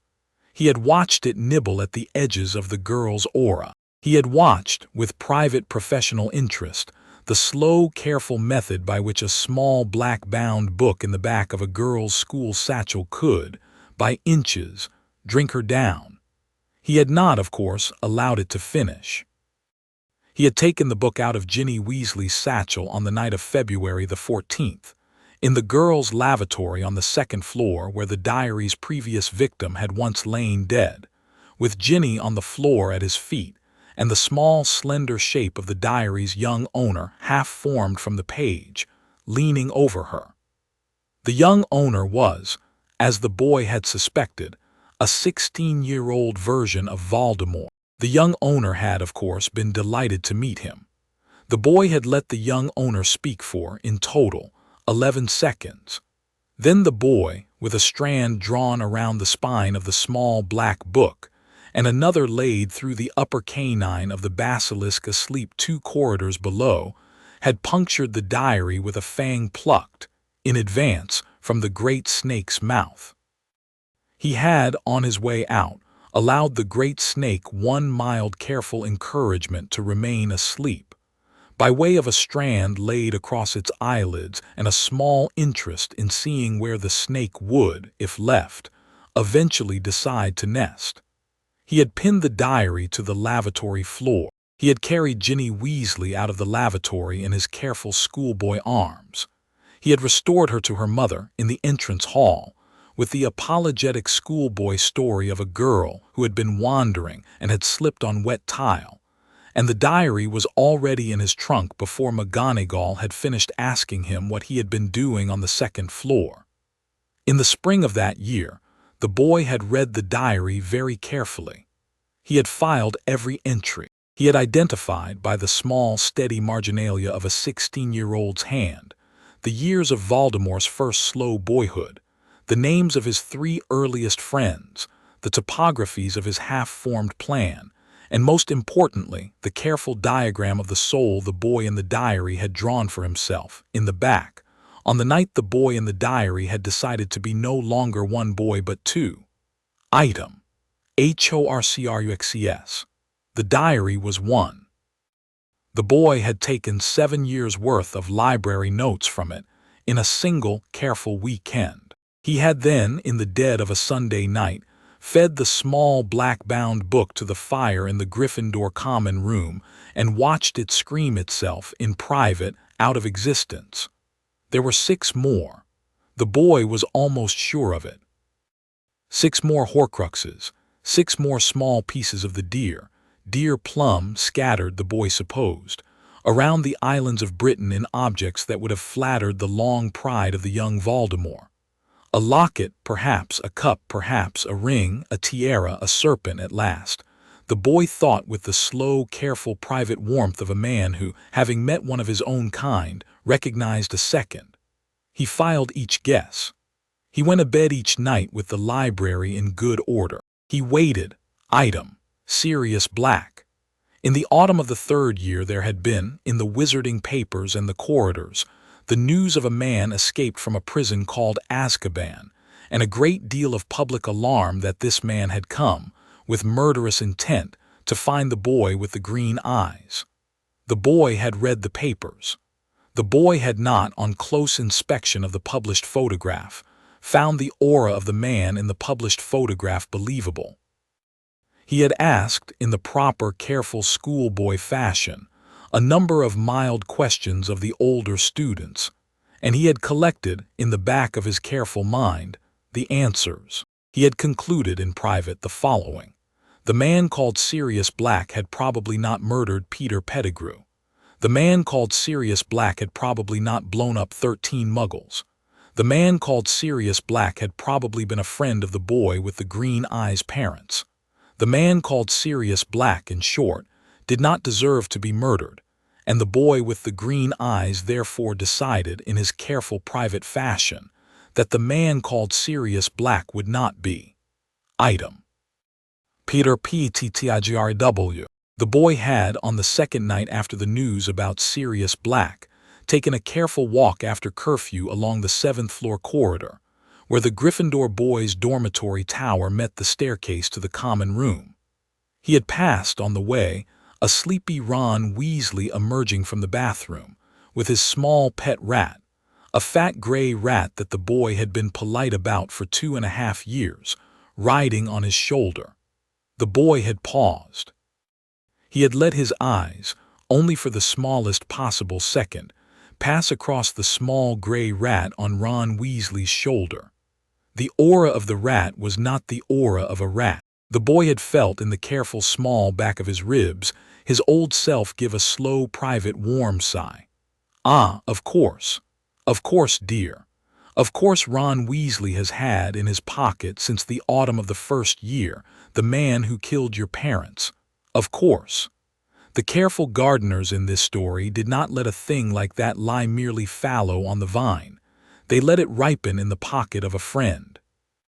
He had filed Peter Pettigrew under worthy of eventual attention and walked on past Ron and the rat as if he had not noticed.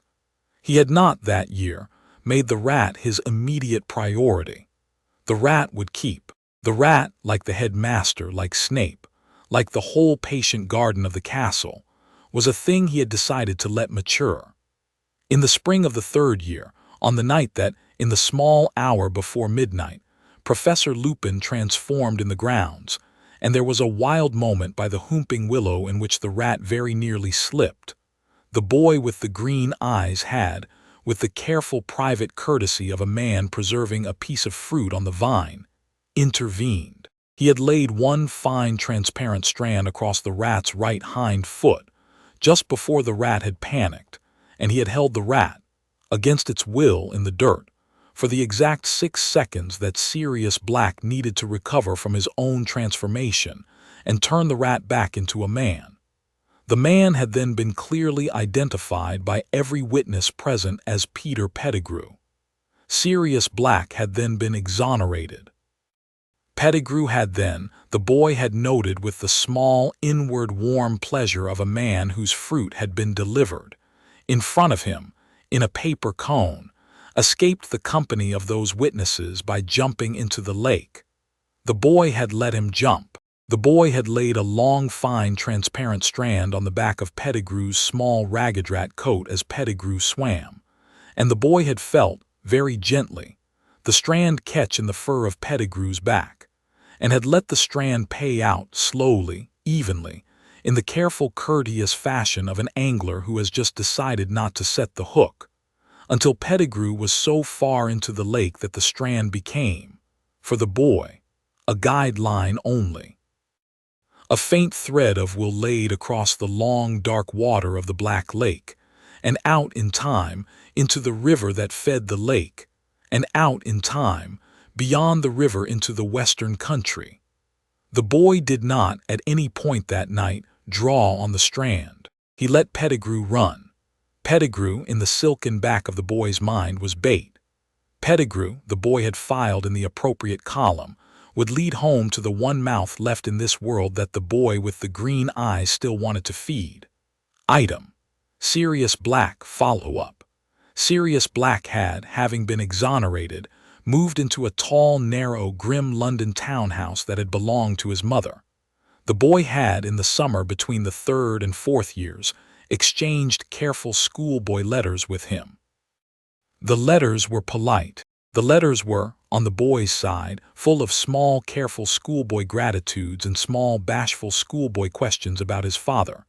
The letters were, on Sirius Black's side, full of the warm, exuberant generosity of a man who had been promised an exonerated future, and was, in his small, grim mother's house, slowly learning to stand in it.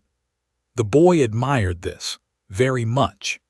He filed Sirius Black in the spring of that year under family, colleague, conditional. He had also, in the same summer, allowed the body of the 11-year-old he had been wearing for 3 years to begin, at last, to push its way through the body of the 13-year-old he was now wearing toward the body of the 14-year-old he would, by the end of the year, become. The body was, the boy noted with private professional satisfaction, taller now than the boy of the cupboard had ever been. The body's hands were, the boy noted, getting larger. The body's wrists were beginning to thicken. The body, the boy thought, would in time become a body that could, in fact, hold a deck of cards the way the old body had held one. He had, in his 14th summer, taken a deck of cards from a Muggle shop. He had practiced, for an hour every night before bed, in the small bedroom with the broken slats that Petunia Dursley had grudgingly given him after Sirius Black had written to the Dursleys, on ministry stationery, a long courteous note suggesting that the boy might, if his current accommodation continued, end up in the care of a man very different from his godfather. The deck of cards moved in the boy's small, thickening hands with a slow, recovering grace. The deck did not yet, the boy thought, do the things the old hands had done. The body would need another year, perhaps 2, to be ready. But it was coming. It was coming. Item: Hermionegranger follow-up. In the spring of the 3rd year, Hermione Granger had, with the bushy, quiet attention of a girl who had built her aura tighter and tighter and tighter, looked at the boy across a long table in the Gryffindor common room one Tuesday evening and said, very quietly, "Harry, may I ask you a question?" He had set his book down. He had looked at her in the warm, careful, private face he had begun to use in the 3rd year only with her. "Are you Harry Potter?" The boy had paused in the careful, private warmth for the precise length of an honest answer. In some ways, he had said. She had looked at him level in the gray-white discipline of her well-built aura and had said, "All right." She had not asked the question again. She had not, in fact, asked any further question of the same shape. She had, the boy noted, with the slow, careful warmth that he had begun to allow himself in private, simply stayed. In the silken back of his mind, the boy with the green eyes had begun, in the spring of his 3rd year, to suspect that he was, in this new life, in some small, careful, private way, becoming a person. Not entirely a person. Not in the way Ron Weasley was a person. Not in the way Hermione Granger was a person. Not, certainly, in the way Albus Dumbledore was a person. But in some careful, slow, private way that he had not in his old life ever quite been a person. He filed this. He did not allow himself to name the feeling. He had named one feeling a year. This year's, he had decided, would be the feeling he was going to name when he stood in front of the worthy Plum in the year to come. Item: the TRIWIZARD tournament. In the late summer of the boy's 4th year, the wizarding papers carried the news that the long-disbanded inter-school Triwizard Tournament had been revived. 3 of the great European magical schools would, in the autumn, send champions to Hogwarts. The champions would compete in 3 tasks across the year. The winner would receive the Triwizard Cup, 1,000 galleons, and the eternal admiration of the wizarding world. The boy in his small bedroom at the Dursleys read the article carefully. He read it twice.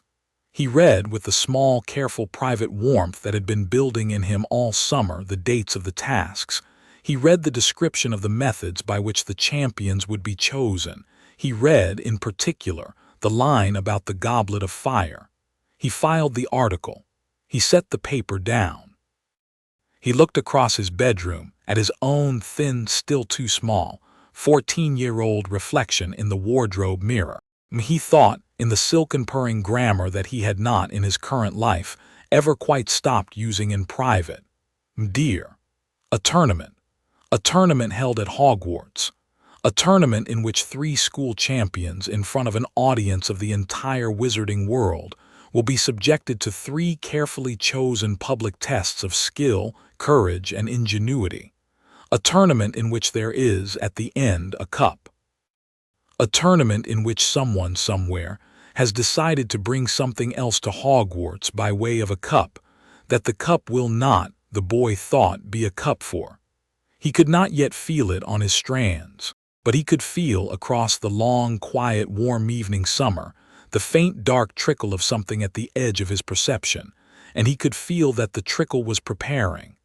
A garden, he thought, with the slow, careful warmth of a man whose patience had at last brought him to autumn.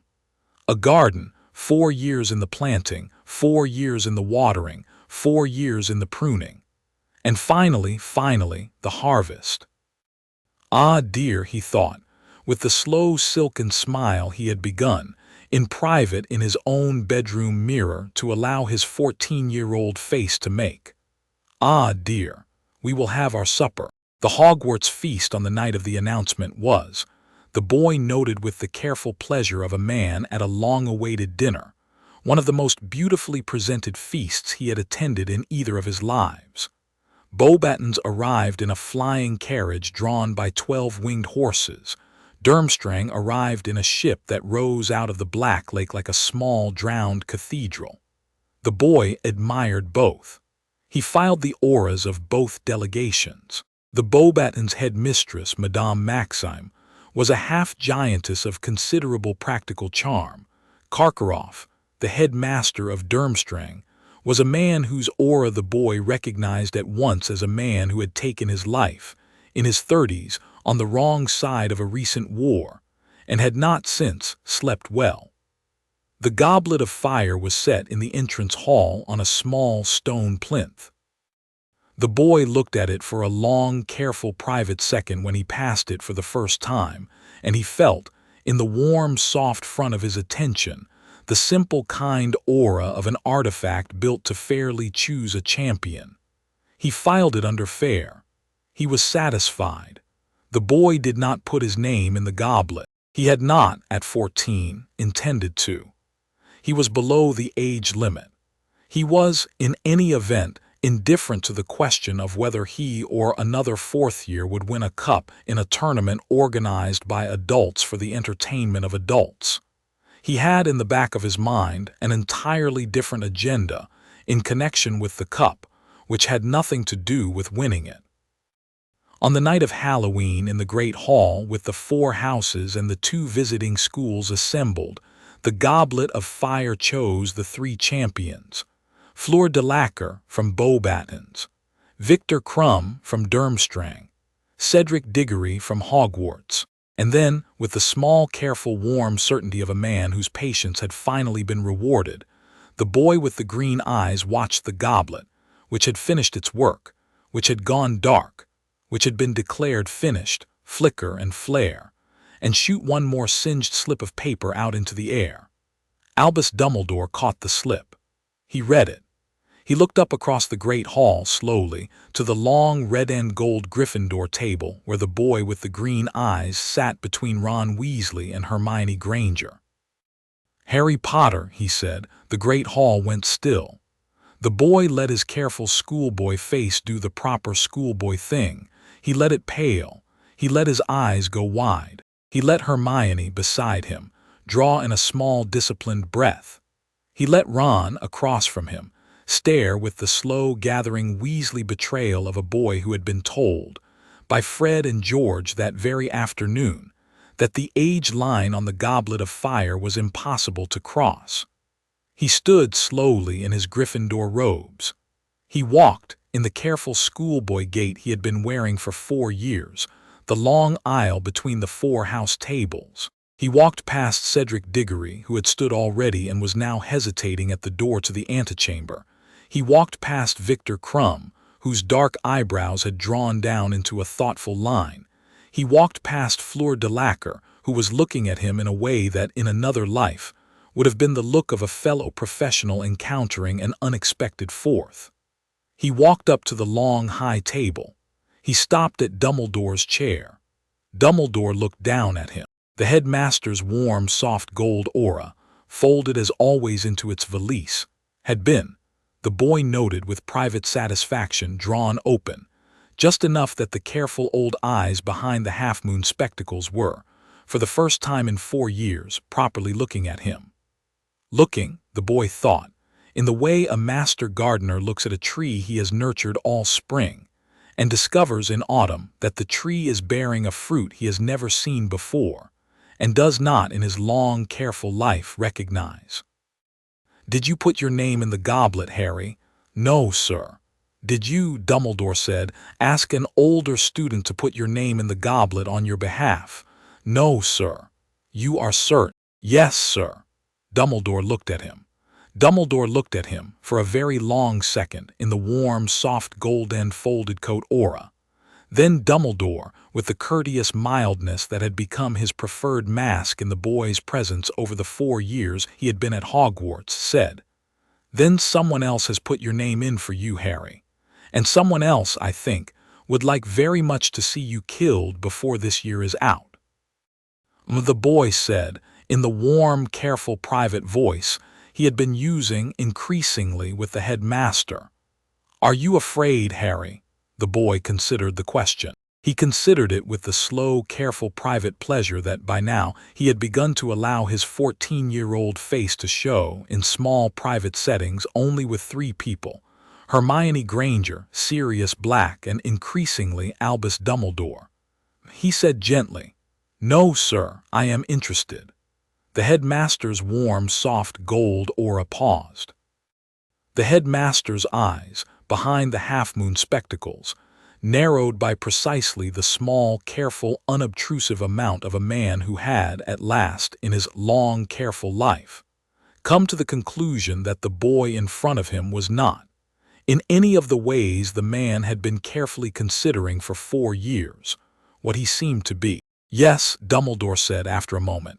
"Yes, Harry, I thought you might be." He laid one large, careful, gold-folded hand very lightly on the boy's shoulder. "Through the door, then, your fellow champions are waiting." The boy walked into the antechamber. Behind him in the great hall the entire wizarding world had been delivered with the careful kindness of a host putting down a plate, his banquet. Item. Interlude. The chamber in detail. The boy with the green eyes had, in private, treasured the night of the basilisk for more reasons than he would have admitted aloud. The corridor at midnight had been quiet. The lavatory, with the small girl on its tiled floor and the shimmering young Tom Riddle leaning over her, had been quieter, and the great snake, in the long dark space beneath the bathroom, had been the quietest thing of all. The boy had walked down into the Chamber of Secrets through the tunnel that opened from the sink obeying his strand even more readily than it had obeyed Tom Riddle's parselmouth, and he had walked down the long, pale corridor between the carved snakes on the wall with the slow, careful gait of a man who had, at last, come to the back of his own private museum. The pale green basilisk had risen slowly out of the long stone trough at the far end. The boy had not, of course, met its eyes. He had laid 4 strands across its eyelids before it was even fully out of the water. He had laid a 5th around the upper line of its long upper jaw. He had drawn, in the careful slow swing of an old habit, the great upper canine out of its mouth on the 5th strand, the way a man might pluck a flower from a tall plant. The snake had hissed in a long, slow, puzzled curiosity that the boy admired in principle. He had patted its head, very lightly, with one small, careful palm. He had told it, in the silken purring grammar he had used in another life, with very large and very stupid friends, "Rest, dear. There is no work for you tonight. I have what I came for." He had walked back up the long, pale corridor with the basilisk fang in his pocket and the snake, the boy thought, sleeping again with the small, contented breath of an animal that had been spoken to gently for the first time in 1,000 years. He had then gone upstairs and done what was needed. The diary, when the fang had gone through it, had not so much screamed as exhaled. The young Tom Riddle, leaning over Ginny, had been, in that exhalation, drawn back into the book and torn the way a paper portrait is torn.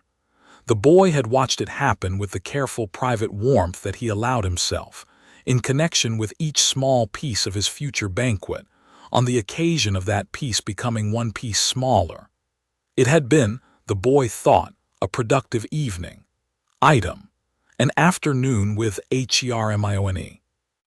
In the spring of the 3rd year, in the long, quiet afternoon of a Sunday, Hermione had brought to the boy, in a corner of the library, a slim book with no title on its cover, and a slip of paper folded between pages 40 and 41. She had set the book down in front of him, with the careful steadiness of a girl placing a chess piece, and she had said, in the bushy, quiet certainty that he had been admiring in her for 2.5 years, "Madam Pince said this was a 3rd-year book.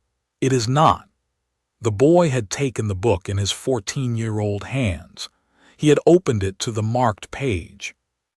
The page had been a chapter on a small, obscure branch of aura theory that the boy had thought, when he had read it the previous summer in the restricted section, was the closest thing the wizarding library had to a discussion of his old self's home discipline. He had looked up at her. He had said, mildly. She had looked back at him in the gray-white well-built aura with the level care of a fellow professional. "I have been reading," she had said. "Yes, I see that. You see auras, Harry. That is what you do, among other things." She had pursed her small, careful mouth. She had said, "I think I would like to learn." The boy had looked at her in the warm, careful, private face that by now only she ever saw.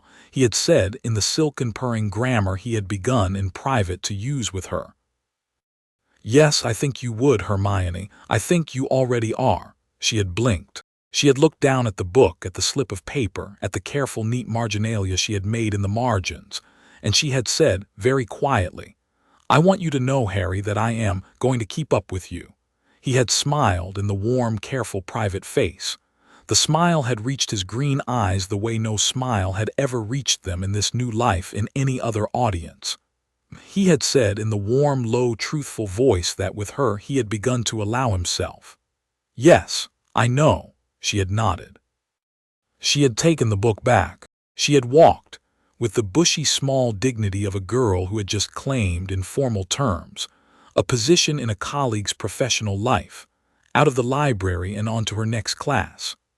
The boy had sat at the library table for a long, quiet hour after she had gone, with the small, private, warm hum at the back of his ribs that he had begun in the 3rd year to recognize as something not unlike, something not at all unlike happiness. Item: Sirius Black in person. In the late summer of the boy's 14th year, the boy had taken the train to London and spent 10 days at number 12, Grimmauld Place, the tall, narrow, grim London townhouse Sirius Black had inherited from his mother. The house had been awful. The portraits had been awful. The house elf had been awful. Sirius Black, in the middle of all this, had been the warmest and most exuberantly hospitable man the boy had ever met, and the boy had liked him at once. They had drunk tea on the kitchen table in the long high evenings, with the gas lamps flickering at the window. Sirius Black had told the boy, in long, careful, warm stories, what his parents had been like. The boy had filed every story. He had also, and this had surprised him, listened to them with something close to attention, had asked, in some careful corner of his heart, the second question after each story that a son might be expected to ask. He had not in his old life been a son. He had not known he could be. The body of the 14-year-old, he found, was capable of a kind of listening that he had not in his old hands known how to do. Sirius Black, on the 7th evening of his visit, had set down his teacup and said, "You are not, anything like James." The boy had paused. He had looked in the warm, careful, private face at his godfather. "Number, you are not like Lily either." Number, Sirius Black had looked at him, with the long, warm aura of a man who had spent 12 years in a prison populated by dementors and had come out. The boy noted, not stupider but quite a lot kinder. "You are," Sirius had said, "something else, Harry. I do not know what you are. I have decided I do not care. You are something else, and you are mine, and I will look after you." "All right." The boy had looked at him. He had said in the warm, careful, private voice that by then he was allowing himself with 3 people in this world. "All right." The last week before the tournament. The boy had returned to Hogwarts on the 1st of September. He had taken the train. He had sat with Ron and Hermione. He had felt on his strand the slow, careful trickle of the dark thing he had been feeling at the edge of his perception all summer move. In the 2nd week of the term, into the castle. He had not, of course, yet identified the trickle. He had let it ripen. He had let it find its bearings. He had let it in a slow, careful month place itself. By the morning of the Halloween feast, the trickle was a familiar presence. The trickle, the boy thought with the careful, private, warm pleasure of a man whose old acquaintance had at last shown up, was Pettigrew's master, made flesh again, at least in part, and seated by some careful old gardener's hand, somewhere inside the staff of his school. He did not yet know which member of the staff. He suspected. He waited. He let the goblet do its work, and he let the slip of his name fly out of the fire on the appointed evening. And he stood when his name was called, with the careful schoolboy face he had been wearing for 4 years, and he walked the long aisle between the 4 house tables to the high table, exactly the way the small, careful gardeners had wanted him to walk it. He had walked, all 4 years, very precisely toward this evening. He was, with the slow, careful, private pleasure of an old self that had been waiting for a very long time, ready. Chapter 4 and Chapter 5. Dragons, Mirthings, and a man made of cards. The first task was the dragon. The boy stood, in the late November cold, in the small wooden champion's tent on the edge of the dragon enclosure, and he looked at the 4 small canvas drawstring bags Ludo Bagman was offering him in his careful umpire's hands. In each bag, Ludo Bagman said, with the bright, cheerful nervousness of a man who knew, in his careful umpire's heart, that one of the 4 boys and girls in front of him was about to be killed, is a small model of one of the 4 dragons. Pick a bag, please. The other 3 champions picked. The boy waited mildly until the bag the boy had wanted was the only one left. He picked it. He drew out of the small canvas bag the model. The small model dragon in his palm was an inch-tall replica in black and bronze enamel of a great Hungarian horntail, whose great living counterpart, the boy had felt on his strand all the morning, was sleeping on a small pyramid of golden eggs 300 yards away in the enclosure. Around the model's neck, in the careful jeweler's hand of whoever had made it, was a small enameled number 4. He would then go last. He approved. He tucked the small model into the inside pocket of his robes, with the careful schoolboy decorum of a boy who knew he was now, formally, on a stage. Cedric Diggory, beside him in the tent, was very pale. Victor Crumb's heavy black eyebrows were drawn together. Fleur de Lacquer, in the corner, was twisting a long, pale blue handkerchief in her small, careful hands. The boy looked in mild interest at all three of them. He looked in particular at their auras. Fleur de Lacquer's aura was an unusual one. The boy noted she carried in her a thin silver thread of something the boy had never seen in any pure human, a small contribution from a grandmother who had not, the boy suspected, been altogether human. The boy filed it under VELA, interesting. Crumb's aura was the disciplined dark red of a man who had been training since age 6 to use his body the way a knife is used. The boy admired it. Cedric Diggory's aura was the warm, honest golden fawn of a young man whose father had loved him too much and whose teachers had loved him too little, but who had, in spite of both, become, on his own, a careful, decent, kind person. The boy looked at Cedric Diggory's aura for a long, careful, private second. He filed Cedric under keep alive, if possible. In the tent, the first cannon fired, and Cedric, pale, careful, kind Cedric, walked out to face his first dragon. The boy watched. He watched all three before him. He watched Cedric, with admirable Hufflepuff steadiness, transfigure a rock into a Labrador and lure the dragon away long enough to retrieve the golden egg from the pyramid. Though not before the dragon, panicking, turned and caught him across the face with a long lash of flame, Madame Pomfrey in the tent would set the burn before the second cannon. He watched Fleur de Lacquer, with admirable Vila grace, charm her dragon into a half-sleep, though the dragon's tail, twitching, would catch her skirt on fire near the end. She would, too, be tended. He watched Crumb, with admirable dark-red precision, fire a conjunctivitis curse into one of his dragon's eyes and seize the egg through the moment of the dragon's blind thrashing, though the dragon's other foot would, in that thrashing, crush half of the real eggs in the dragon's own pyramid, which would, all four champions agreed, lose Crumb a few points. The boy noted each of these performances with the courtesy of a fellow competitor. He was, in the same hour, very entertained. Then the boy's cannon fired. He stepped out into the bright late November sun, with his wand in his small 14-year-old hand. The crowd, in the great wooden stands above the dragon enclosure, made the sort of sound crowds make when they remember that a 14-year-old in front of them is about to die. The boy walked. He walked the slow, careful, precise gait of a man who has chosen, in advance, to make a dance of his entrance. He walked toward the long, lashing tail of the great black horntail with the careful, courteous, fearless face he had decided, weeks before, to wear in this performance. The crowd, when the boy walked past the first of the rocks, fell quiet. The dragon turned its enormous golden eyes on him. The boy stopped at 20 paces and bowed low, in the careful old swordsman's bow he had learned in his old life, before 3 particular fights. The dragon, in the long instinct of an animal that recognized at last a fellow performer, lowered its great black head. The boy spoke a single careful low word the crowd could not hear and the dragon could. Then he danced. He danced.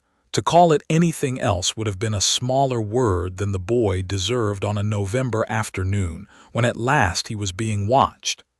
He moved on his small 14-year-old feet with the lazy, easy grace of a man rehearsing a routine he had practiced, in his old hands, for 100 private nights.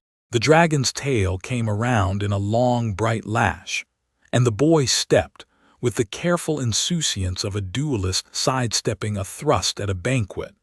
The dragon's right foreclaw came across in a slow, great rake, and the boy was no longer there. He let his old self take the body for 10 beautiful seconds and run, in the open, with the precise, easy gait of a tall, pale, slim man with a deck of cards in his hand.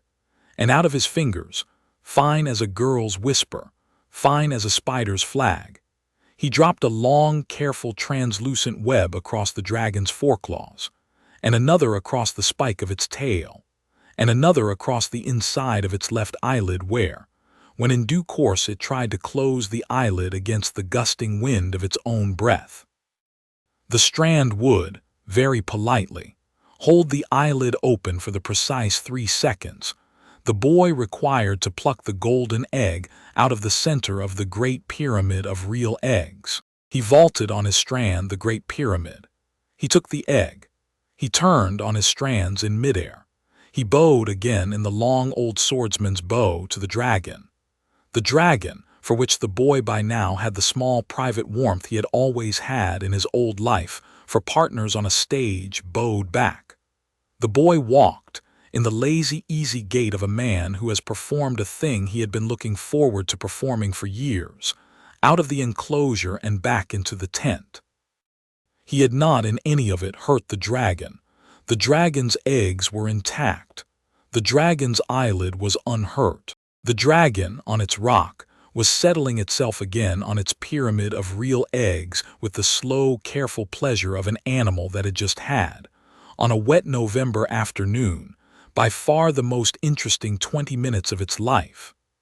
In the wooden stands, after a long, quiet count of 3, the wizarding world remembered to applaud. In the tent, Madame Pomfrey, who had drawn a long medical scowl onto her face in expectation of having to put the boy together, turned the scowl into the small, careful, surprised mouth of a woman who had been deprived, on a wet November afternoon, of an unexpected pleasure of competence. "Are you hurt, Potter?" "No, Madame Pomfrey." "Anywhere?" "No, Madame Pomfrey." "Not even?" "No, Madame Pomfrey." She frowned at him. She put her wand away. She turned and went to find Cedric Diggory, who had been, the boy noted, watching him in the corner with eyes that had, in the slow golden fawn aura, gone wide. The boy walked over. "Cedric, your face." "Madame Pomfrey has fixed it." "Yes, good." He paused. He looked at the golden fawn aura with the careful private warmth he had begun in the autumn to allow himself with 3 or 4 other people in this castle. He said in the warm, careful private voice, "Cedric, listen please. All right. In the egg." He held the great gold shell egg up between his hands. "There is a clue for the second task. The clue is sung underwater. Open the egg under bathwater. Listen to it. You will know what to do." Cedric blinked. "Why," he said slowly, "are you telling me that, Potter?" "Because it is only fair." Cedric looked at him. "You are a strange one, Harry." "Yes. Thank you." The boy nodded, in the careful private warmth that by now he had begun to allow more than half a dozen people in his new life to see, and turned and went out of the tent, and walked back across the wet grass to where, on the edge of the stands, Hermione Granger was waiting for him in the cold with her bushy hair turning, very slightly, into snow.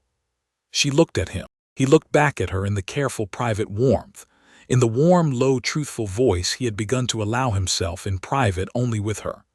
He said, "Hermione, Harry, did I perform well?" She drew in a long, careful breath and let it out and reached up Hermione Granger, who had never in 3.5 years touched him, and laid one small palm briefly against the cold side of his 14-year-old face. Her palm was warm. She withdrew it. "You were," she said, with the careful steadiness of a girl who had decided on her own to know what she had decided to know, "very good." The boy looked at her. He smiled. In the swimming golden fawn cold of the morning, with the dragon smoke still rising from the enclosure behind him, the boy with the green eyes allowed his small, careful schoolboy mask to slip the smallest possible inch, and he gave Hermione Granger, in the open winter air, the slow silken smile he had not, in 11 years, allowed himself in front of anyone in this world but her. She did not look away. The second task was the lake. The merpeople had taken, in the careful kind way of the Triwizard adults, a hostage from each champion. They had taken Ron Weasley for the boy. The boy had not, of course, objected. The boy had not, in fact, even been particularly worried. Ron had been wrapped, in the great green-black depths of the Black Lake, in a sleep charm so heavy that the boy could have woken him only by the careful, slow shaking of his shoulder, which the boy intended, in any event, to do. The boy had taken the gillyweed Neville Longbottom had, the previous evening, told him about in the common room. He had grown small green gills along the side of his neck for an hour. He had swum down into the long, cold underwater dark with the easy, small dragonfly stroke of a body that had, in its old hands, often swum. He had played with the merpeople the game they had wanted to play. He had collected Ron. He had because Hermione had insisted, in the warm, careful private voice that, increasingly, was the voice he listened to when it told him what to do, also collected the small, sleeping figure of Gabrielle de Lacquer, Fleur's 8-year-old sister, when it had become clear that Fleur, in her own swim, had been driven back by Grindylows before reaching the merpeople's village. He had brought Ron and Gabrielle to the surface with 2 careful strands looped under their arms, and the small, slow pleasure of an old man bringing 2 grandchildren up from the bottom of a swimming pool. Fleur on the dock had wept. She had kissed the boy very precisely on both cheeks. The Wizarding World's photographers had, in the cold March morning, had a great deal to take pictures of. The boy had cared for none of it. He had cared in private for one thing only, the small fact that Hermione Granger, on the dock, with her bushy hair frozen and her face the color of a child who had been waiting in the cold, had at the moment he had broken the surface drawn in one long, careful breath, and let it out, and said, in a voice the boy had heard her use only once in 3.5 years, "Oh, Harry." He had filed that voice, in the careful private warm room at the back of his ribs, under HERMIONEGRANGER, keep, keep, keep. The boy spent the long warm evening before the 3rd task in a corner of the Gryffindor common room, with Ron asleep in an armchair and Hermione Granger, in the chair across from him, with her bushy hair gathered into a careful knot at the back of her head and an unopened book on her knee. She had not, for an hour, said anything. The boy let her have the hour. He had begun, in the careful 4th year, to allow other people to set the pace of the conversations he had with them in private. He had begun, in particular, to allow Hermione to set the pace of all of theirs. He sat in the chair opposite her in the warm yellow firelight and read in the careful slow back of his mind the long careful list of items on the library page that would, by morning, be the page for this evening. At last she said, in the warm, low, private voice he had been waiting for, "Harry, I am afraid." He looked up. "Mov, for you." He set his book down carefully on the arm of his chair. "Hermione, yes, I will come back. You always say that, and I always have." She looked at him in the careful gray-white discipline of her built aura in the warm yellow firelight, and she said, in the careful low voice she had used once on the dock the day he had brought Ron and Gabrielle up from the lake, "Harry, if you do not, please, please, Harry, do not come back as something different. Do you understand?" The boy paused. He understood. He understood her precisely. He understood, in the careful private warm room at the back of his ribs, that Hermione Granger had been, for some time now, the only person in his new life who had the right to ask the question she had just asked, and had decided, on the eve of his 3rd task, that she would ask it. He looked at her in the warm, careful, private face that by then he only ever wore in front of her. "Hermione," he said in the warm, low, truthful voice, "I will come back as the same. You have my word." She nodded. She did not, the boy noted, look away. The 3rd task was the maze. It was on a warm green night in the 3rd week of June, and the boy with the green eyes walked into the Quidditch pitch, transfigured into a great hedged labyrinth, with the slow, careful, precise gait of a man who had, all year, been preparing for this exact walk. He had known, by the 2nd week of November, who was behind it. The slow, careful trickle of the dark man's intention had been radiating, all year, out of the office of Professor Alistair Moody, the replacement defense teacher, the retired aura, the famous old crank with the magical eye. The boy had known by the second week of November that the man in the office was not Moody. Moody's true aura, flinty, gray-blue, the aura of an old soldier who had spent his career in the right kind of trenches, was, the boy thought, somewhere in the bottom of a trunk in that office. The aura currently inhabiting Moody's body was a different aura entirely. A thin, nervous yellow and black aura, the aura of a man both fanatically loyal and deeply uneasy in his own skin. The boy had filed this man in his careful library under BARTMIUS Crouch Jr., escaped, servant of VOLDMORT, do not interfere. The man in his stolen body had spent the year carefully shepherding the boy toward this evening. The boy had let him. The Triwizard Cup the boy had known by mid-October had been arranged as a portkey. The Triwizard Cup the boy had known by November was going to take the first champion to touch it, and the boy was, in every careful private measure of his year, going to be that first champion, to a particular graveyard the boy had not yet seen, in a particular village the boy had not yet seen, where, on a particular grave, a particular dark man was waiting, with a particular small ragged-rat servant, for the careful kind delivery of a particular 14-year-old boy. The boy had wanted this. The boy had wanted it from the moment he had first felt the trickle. He had only one regret. In the maze, half an hour in, after the boy had with proper schoolboy diligence dispatched a small blast-ended scroot and a sphinx and a boggart, he heard, 2 hedges over, the voice of Cedric Diggory cry out in a long, wordless surprise. He turned.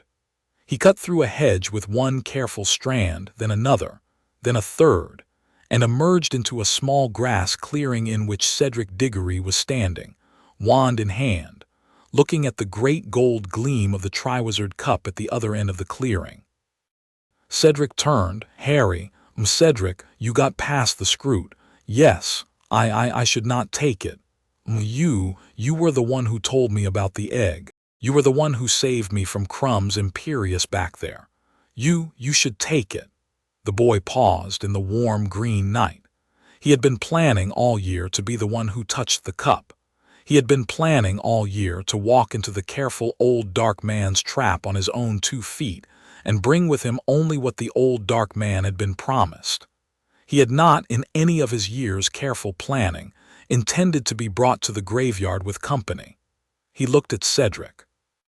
He thought of Cedric's golden fawn aura. He thought of the way Cedric had bowed his head at the Halloween feast when the boy's name had come out of the goblet, and had not in that long evening shown any of the bitterness that, the boy had observed, a lesser young man would have shown.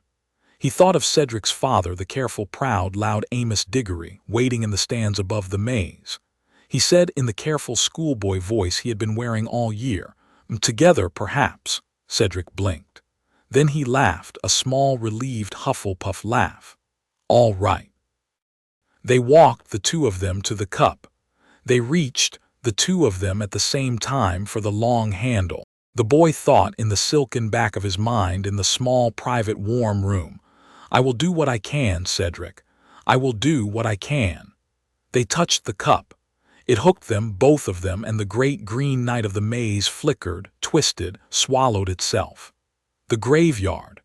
The boy felt, in the same instant his feet landed on the damp grass between 2 leaning headstones, 3 things.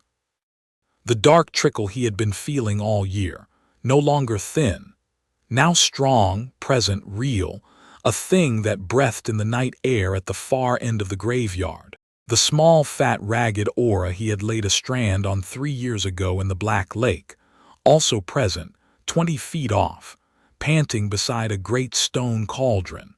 And the small, unprepared schoolboy of Cedric Diggory, 14 years old, beside him in the grass with the golden fawn aura still open.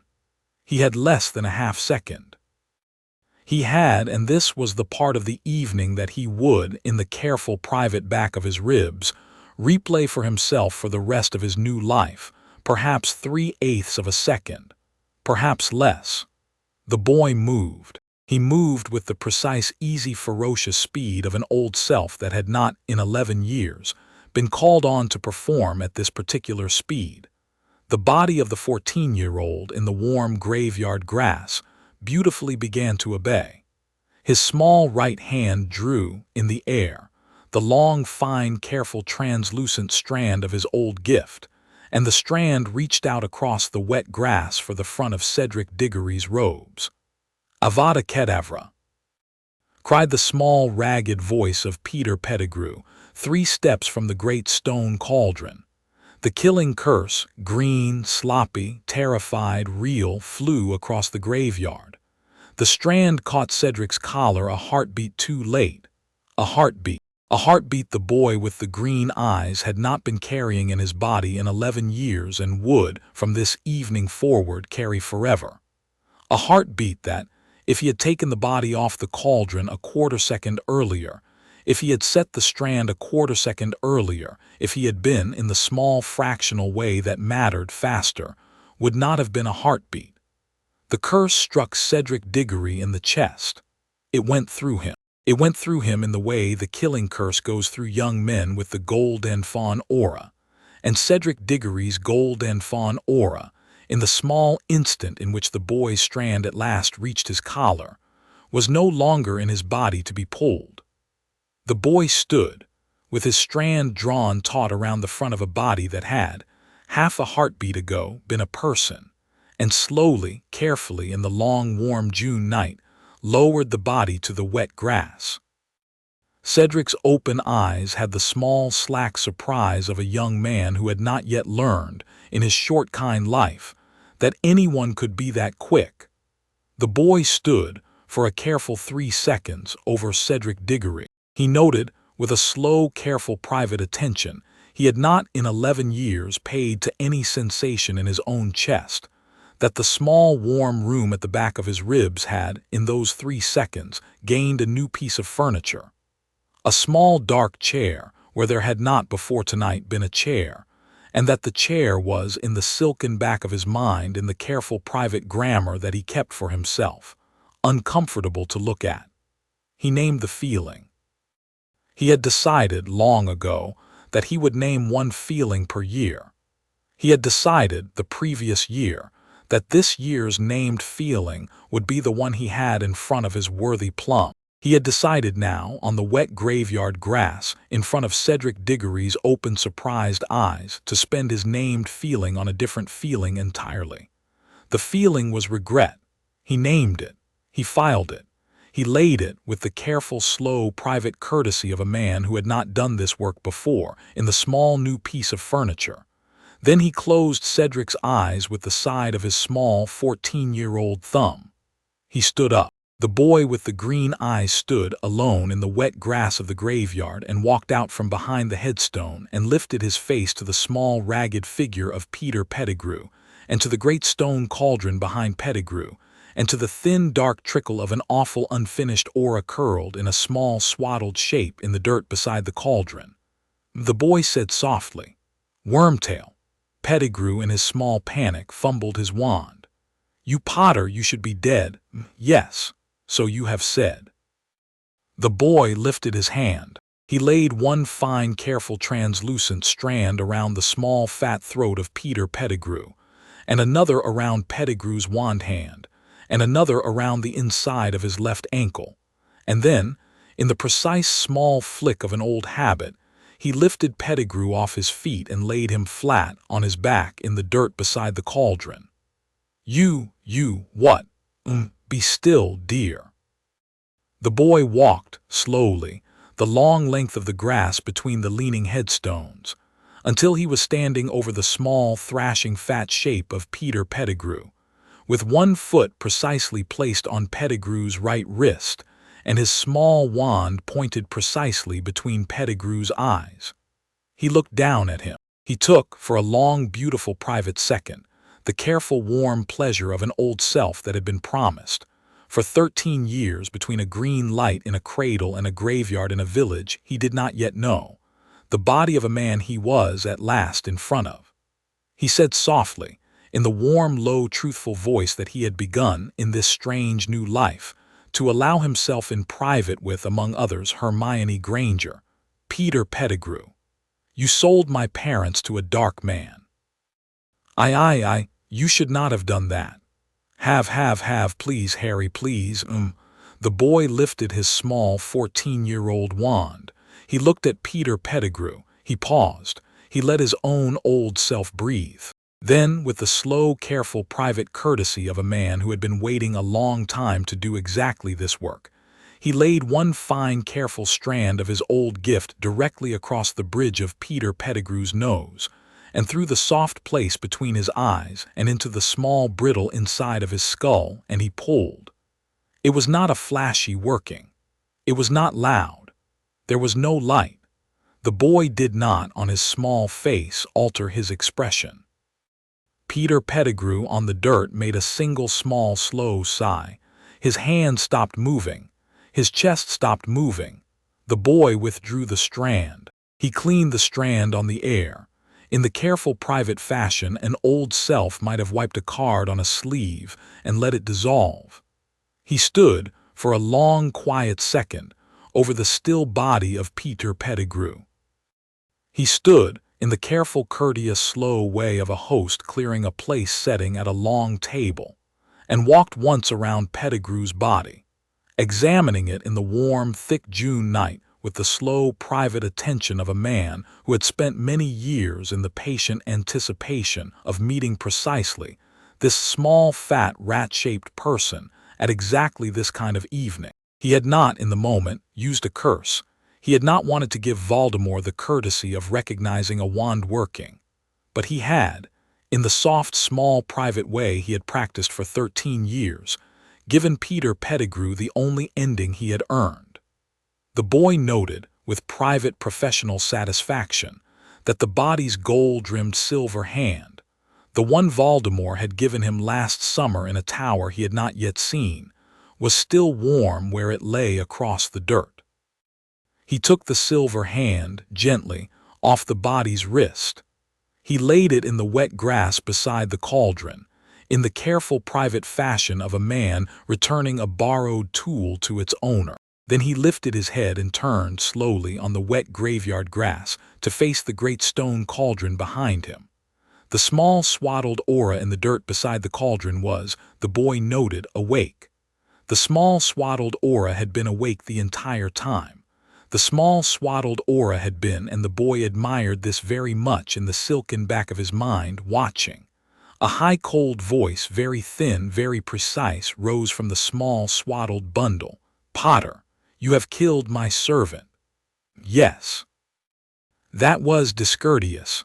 "It was, I am sorry.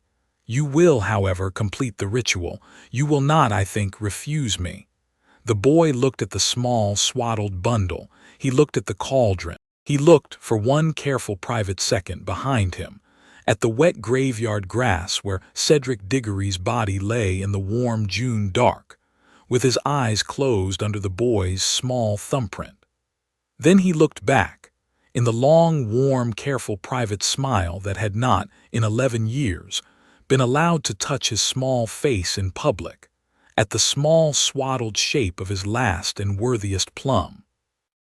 He said, in the silken purring grammar that he had not, in this entire new life, ever spoken aloud in front of another living thing. "Voldemort, my dear, I will not, I think, refuse you. I have been very, very polite for 11 years. Tonight, I will give you exactly what you have asked for." The swaddled bundle did not, of course, hear the silken grammar. It heard only the warm, careful, private voice. It hissed approval. The boy walked to the cauldron. He completed the ritual. Bone of the father, taken from the grave at his feet, the grave, the boy noted with private pleasure, of a man named Tom Riddle, S.R. Flesh of the servant taken, with one careful flick of the boy's old gift, from the still hand of Peter Pettigrew on the grass behind him. Blood of the enemy taken, with the careful courtesy of a man who had been planning all year to be required to do exactly this, from the small 14-year-old palm of his own offered left hand. The cauldron flared. The small swaddled bundle was lowered into it. The boy stepped, in the careful schoolboy gait that, at this particular moment, was almost a courtesy and almost a joke, 3 paces back from the cauldron. He watched. Out of the boiling water of the great stone cauldron in the warm, thick June night, in the graveyard of a village he still did not know the name of, with Cedric Diggory's body 4 paces behind him and Peter Pettigrew dead at his feet, the boy with the green eyes watched the dark man rise. Tall, thin, white, naked, skin the color of bone, slit pupils, long fingers. A face the boy had, in his careful library, drawn the shape of in his mind for 13 years. A face he had, in his library, kept for himself like the cover of a long-awaited menu. Voldemort, in the warm, thick June night, stepped out of the cauldron and stood, on the grass, in his own body. The boy with the green eyes, in the careful private warm room at the back of his ribs that he had been keeping, all his patient years, for exactly this moment. For the first time since he had died with the taste of a stranger's blood in his mouth in another world, let his careful schoolboy mask come, gently, all the way off. He smiled. He smiled the slow, silken smile. He let his small 14-year-old face wear, in the warm, thick June night, the smile of the man in the Joker's coat, with the precise, slow, easy pleasure of an old self that had been waiting 11 years to be hungry in public. He said softly, in the warm, low, truthful voice, "Hello, my plum, spade suit." The dark man in the bone-white body on the wet grass of his father's grave raised his long, pale fingers and tasted the warm, thick June night. He had not yet, the boy noted, looked at the boy's face. He had been distracted by his own body. He had been distracted in the warm, thick June night by the long, slim, wonderful, luxurious feeling of having, at last, after 13 years, a body. He stretched his neck. He flexed his fingers. He breathed. He looked down at the long, bone-white length of his own slim thighs and his long, bone-white feet on the grass, and the boy with the green eyes watched, with the slow, careful, private, warm pleasure of a connoisseur, the dark man take his first full breaths in the warm, thick June night. It was, the boy thought, a beautiful body. The dark man had built it well. The dark man had spent 13 years, in his patient, unfleshed exile, designing this body in his head with the careful, slow attention of a tailor, and had, on the wet graveyard grass, at last gotten exactly the body he had drawn. The boy approved. The dark man, after a long, beautiful private second, lifted his slit-pupil eyes at last to the boy's face. He paused. The boy with the green eyes let his small 14-year-old face wear, in the warm, thick June night in front of the dark man, the slow, silken smile he had not in 11 years allowed himself to wear in front of any other person who could see auras. The dark man's slit-pupil eyes narrowed. "You are smiling, boy." "Yes." "Why?" "Because you are at last finished." "I have, dear, been waiting for you to be finished for a long time." "You have been waiting." "Yes." The dark man very slowly smiled back. It was a different smile. It was a colder smile. It was the smile, the boy noted, of an old gardener who had been told, at last, that one of the plums in his garden had grown teeth. Then, Voldemort said, "We shall, child, take our supper together." "Yes, that, dear, is exactly the idea." Chapter 5 and Chapter 6. "The banquet, my faithful," Voldemort said, in the high, cold, sibilant voice the boy had been waiting to hear for 11 years, "will be along in a moment." He extended one long, bone-white forefinger and pressed it, with the slow, private courtesy of a man pressing a doorbell at a long-anticipated dinner party, to the small, dark mark on the underside of his pale forearm. The mark flared. The mark, the boy noted in the slow, careful back of his mind, had been laid into the bone-white forearm by Voldemort himself the moment before he had stepped out of the cauldron. It was the first thing he had decorated his new body with. The boy approved. He had always had a respect in either of his lives for a man who knew what his uniform was. The warm, thick June air around the great stone cauldron began to emit small, dark pops of arrival. The Death Eaters came. They came in long, dark cloaks, with hoods over their faces, and they came one by one, with the careful, private, fearful obedience of dogs who had not, in 13 years, been called by their master and were now, by Mark, summoned and unable to refuse.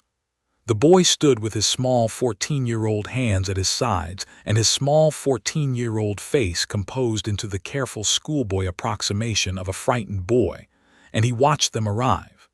He counted, in the careful slow back of his mind, 12. He counted, in particular, the auras of the men inside the cloaks. He filed: Malfoy, Lucius, Silverpale, Sharp-Edged, Controlled, Lestrange, Rodolphus, Banked Red, Lestrange, Rabiston, Thinner Red, Avery, Jaundice Yellow, Macnair, Butcher's Gray-Brown, Not Paperwhite, Crab Rust, Goyle Rust, Mulciber, Dirty Gold, Yaxley, Slate, Travers, Oak. And the boy was particularly interested by this, Severus Snape. Severus Snape, in the warm, thick June dark, stood at the outermost ring of the circle and kept his hooked nose turned in his hood to the wet grass. His banked black and silver and bone aura was, the boy noted with a small, private, warm fondness, the only aura in the circle that was openly suffering. The others were merely frightened. Snape was choosing. The boy filed with private satisfaction: SCVERUS SNAPE, double agent. ALBUS Dumbledore informed. He had suspected off and on through his 4 years that Snape's careful banked discipline included the careful banked work of a long-running spy, and the appearance of Snape's aura on this particular evening in this particular circle was the final clean answer. He approved. He approved of all of it. The careful old gardeners had indeed put a great deal of fruit on the vine for him. Voldemort walked the inner ring of the circle slowly. He spoke. He spoke at length. He spoke of his rebirth. He spoke of his disappointment with each of his servants for their failures during his absence. He spoke in the long, sibilant cadences of his recovered voice, of the years he had spent in the forests of Albania in the body of a serpent, and the careful courtesy of certain followers who had found him. And the boy listened, in the warm, careful back of his mind, with the slow, professional respect of a connoisseur of stage monologues. And he stored every detail in the library, and he wrote in the corner of one page, with the small care he reserved for the page that was, at this moment, the most important page of his new life. Middle of speech he will turn to me. In the middle of the speech, the dark man turned on the wet grass to the boy, and finally to Harry Potter. The boy let his small face do the careful schoolboy thing. He let it pale. He let his eyes go wide in the long, warm, private practice of an actor.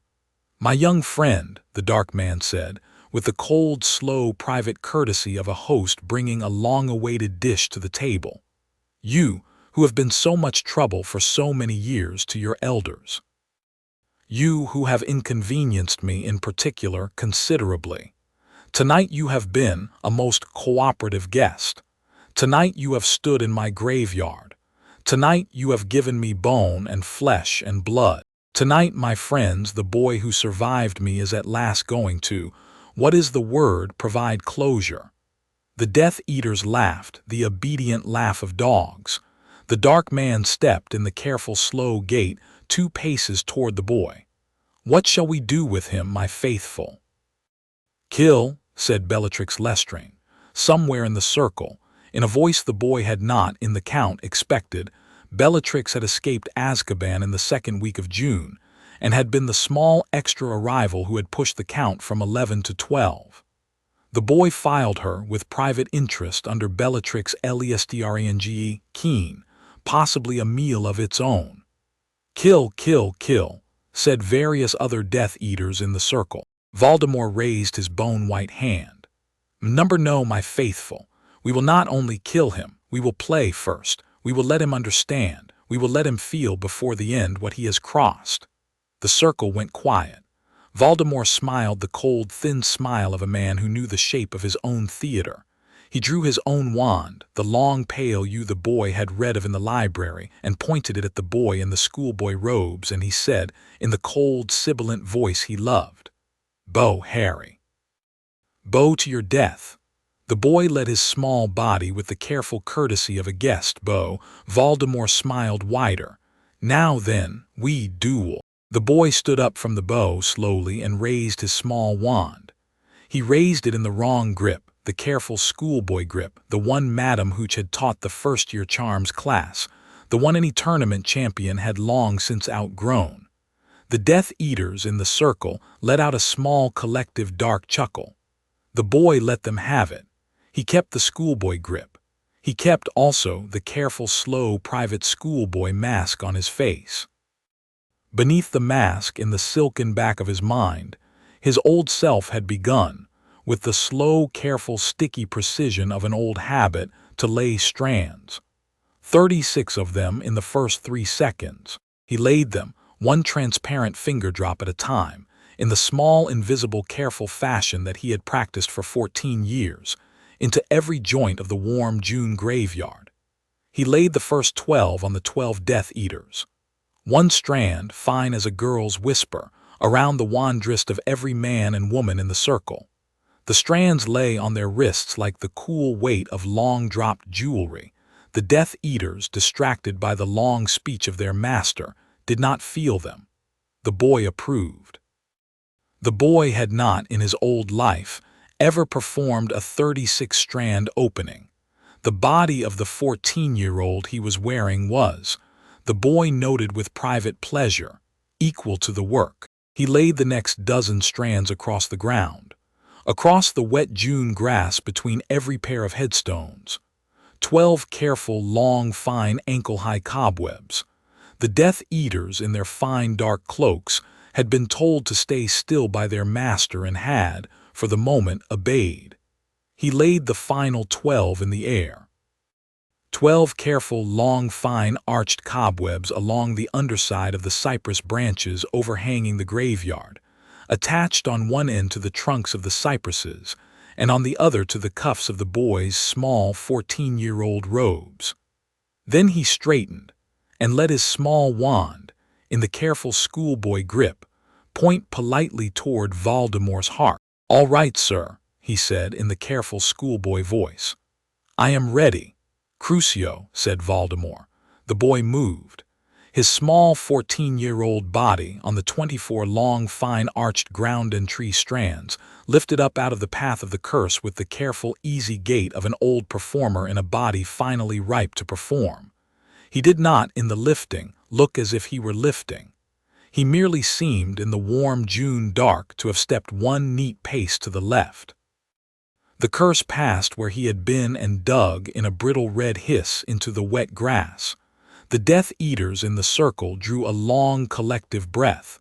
Voldemort's slit-pupil eyes narrowed. "Crucio." The boy stepped this time 2 paces back again on his careful long fine strands. Again it did not look like more than a step. The curse passed. Voldemort's eyes flicked in the warm June dark to one of the Death Eaters in the outer circle, with the small, careful, imperious sibilance of an order delivered by glance. The Death Eater raised his wand. The strand on the man's wandrist tightened. The Death Eater's hand jerked, very precisely, exactly 2 inches to the right of where the man had meant to point. The curse he had been about to send, Avada Kedavra, the green, sloppy, ugly, familiar curse of a fanatic, flew, in the warm June dark, 2 inches to the right of the boy. It struck Avery 3 places around the circle in the chest. Avery dropped. The circle of Death Eaters went still in the warm June dark. The boy said softly, in the warm, low, truthful voice he had been practicing in private for 11 years, "Dear, your servants are clumsy." Voldemort's slit-pupil eyes widened. He had not, and the boy, in the silken back of his mind, recorded this with private satisfaction, yet understood. He had seen the boy step out of 2 cruciatus curses and watched one of his own servants kill a third by accident. He had not yet placed the cause. He had not yet seen, in the long, warm June dark, what the boy in the schoolboy robes was doing. The dark man in his beautiful new bone-white body was a careful, intelligent practitioner of a great old craft. The boy had time, the boy thought, for 2 more rounds of misdirection before the dark man placed it. 2 rounds. 2 rounds, and then the dark man would be present in his beautiful new body in front of the boy, fully focused, fully here, and the boy would, at last, be facing him as one fighter facing another. That, the boy thought with the careful, private, warm pleasure he had been keeping in the back of his ribs for 14 years, was exactly the moment the boy had been waiting for. "Avada Kedavra!" cried Bellatrix Lestrange, in her wild, cracked, sibilant voice. The boy's strand on her wrist tightened by 1/2 inch. The curse went exactly 3 inches to the right of where she had meant it to go and clipped, on its way past the boy, the dark hood of Mulciber. Mulciber dropped. "Bellatrix!" shouted Lucius Malfoy in genuine horror. "Crucio!" cried Rabastan Lestrange, in the panic of a dog whose master had not yet given him another order. The boy's strand on Rabastan's wrist tightened. Rabastan's curse in the warm June dark struck Bellatrix Lestrange in the back. She fell in a single short wild scream in the wet grass beside Mulciber. The Death Eaters in the circle, by now, had begun to break. Travers turned to run. The cobweb across the wet grass between Travers and the headstone at his back caught his ankle. He fell, in the careful, slow domino fashion of a man going over an unseen tripwire, and the boy let his strands carry him so that his head met, with a small dull sound, the corner of the headstone. Travers did not get up, not raised his wand in the panic, and pointed it not at the boy but at the dark man in the center of the circle, the only authority Not still had in the world that had been falling apart since the appearance of the bone-white body. The boy's strand on Not's wrist tightened. Not's wand in his hand jerked. His curse flew in the warm June dark past Voldemort's left ear and grazed on its way to the cypress trees the cheek of Yaxley. Yaxley fell. Voldemort now turned. He had at last placed it.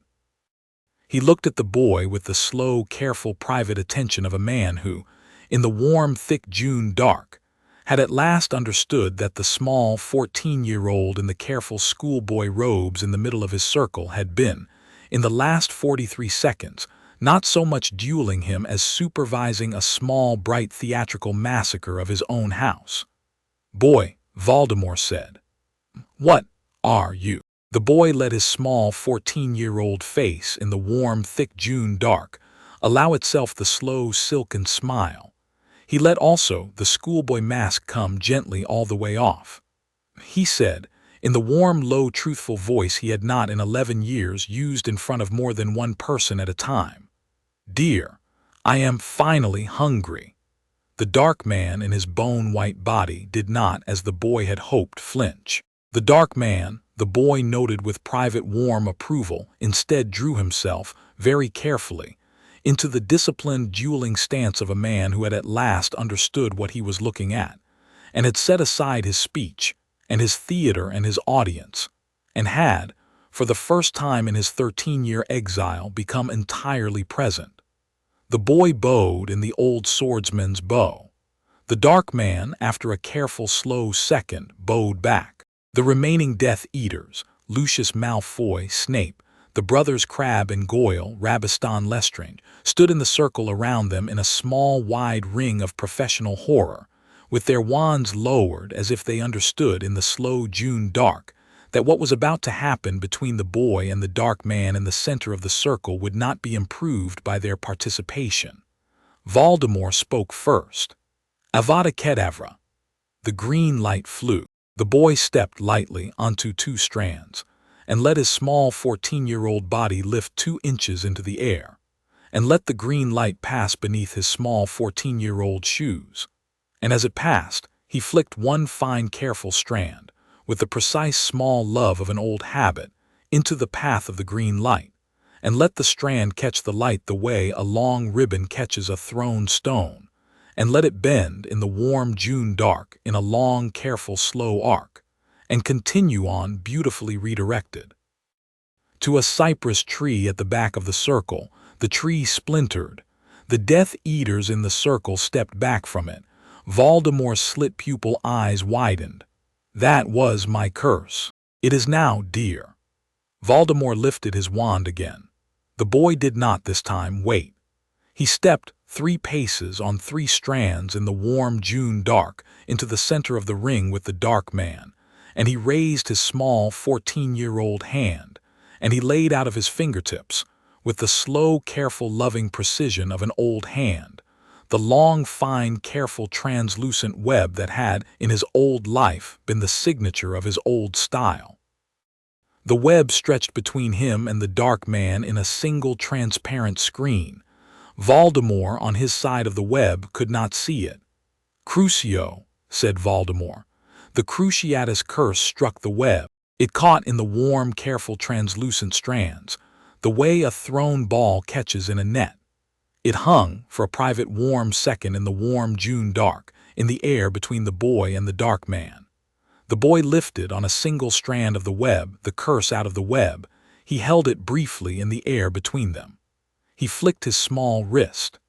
The Cruciatus curse, in the careful, slow Joker's hand of the old self, flew back across the web into Voldemort's chest and exploded. The Dark Man, for the smallest possible careful private second, screamed. Then he stepped, with the disciplined precision of a man who had spent 30 years training his body not to scream under his own house's favorite working, out of the curse, and silenced himself, and the Cruciatus dissipated into the warm June dark. Voldemort wiped, with the back of his bone-white hand, a small thin line of clear fluid from the corner of his slit-pupil eye. The boy bowed his head, in the careful, courteous, private fashion of an opponent acknowledging that he had drawn first. Voldemort smiled. It was, the boy noted with the slow, careful, private, warm pleasure he had not, in 11 years, allowed himself to admit to wanting, the most beautiful smile the boy had ever seen the Dark Man wear. It was the smile of a man who had, for 13 years, been promised, by the universe and by his careful theology, that he would, in his rebirth, be the apex predator of the world, and who had, in the warm June dark of his rebirth, at last, in the 11 seconds after meeting the boy in the careful schoolboy robes, understood that the universe had been, at long last, generous to him in an entirely different way than he had been expecting. He had not, as he had been promised, been given the world's apex. He had been given, in the warm June dark, a peer. The boy admired the smile very much. Voldemort raised his wand. The duel that followed was, in the careful private back of the boy's mind, the finest duel of his new life and the finest duel of the Dark Man's. It was also, by the slow, long love of both fighters, the finest duel that had been fought in either of those lives, of either of their kinds. It lasted, in the warm June dark, 11 minutes. It involved, on Voldemort's side, the careful, precise discipline of every dueling working the Dark Man had taught himself in his long career, deployed in the careful, complex, multi-line fashion of a wizard at the top of his profession. And it involved, on the boy's side, the careful, slow love of 1,000 fine, translucent web strands laid in the air, on the ground, on the trees, around the headstones, and across, finally, the slim, bone-white body of the Dark Man himself. In long, careful, patient nets that the Dark Man, all 11 minutes, fought and tore and shed, and circumvented with the patient discipline of an opponent of the precise weight that the boy had been promised, by the universe, his entire patient new life. The boy enjoyed every second. He had not in either of his lives known he could enjoy a fight this much. He had not in his old life ever met an opponent who took 11 minutes. He had not in his new life even dreamed of one. He laid strands and watched them be cut. He laid more strands and watched them be repaired. He caught one killing curse and threw it back. He caught a second and let it dissipate. He stepped out of 3 cruciatus curses on long, fine, careful, patient web.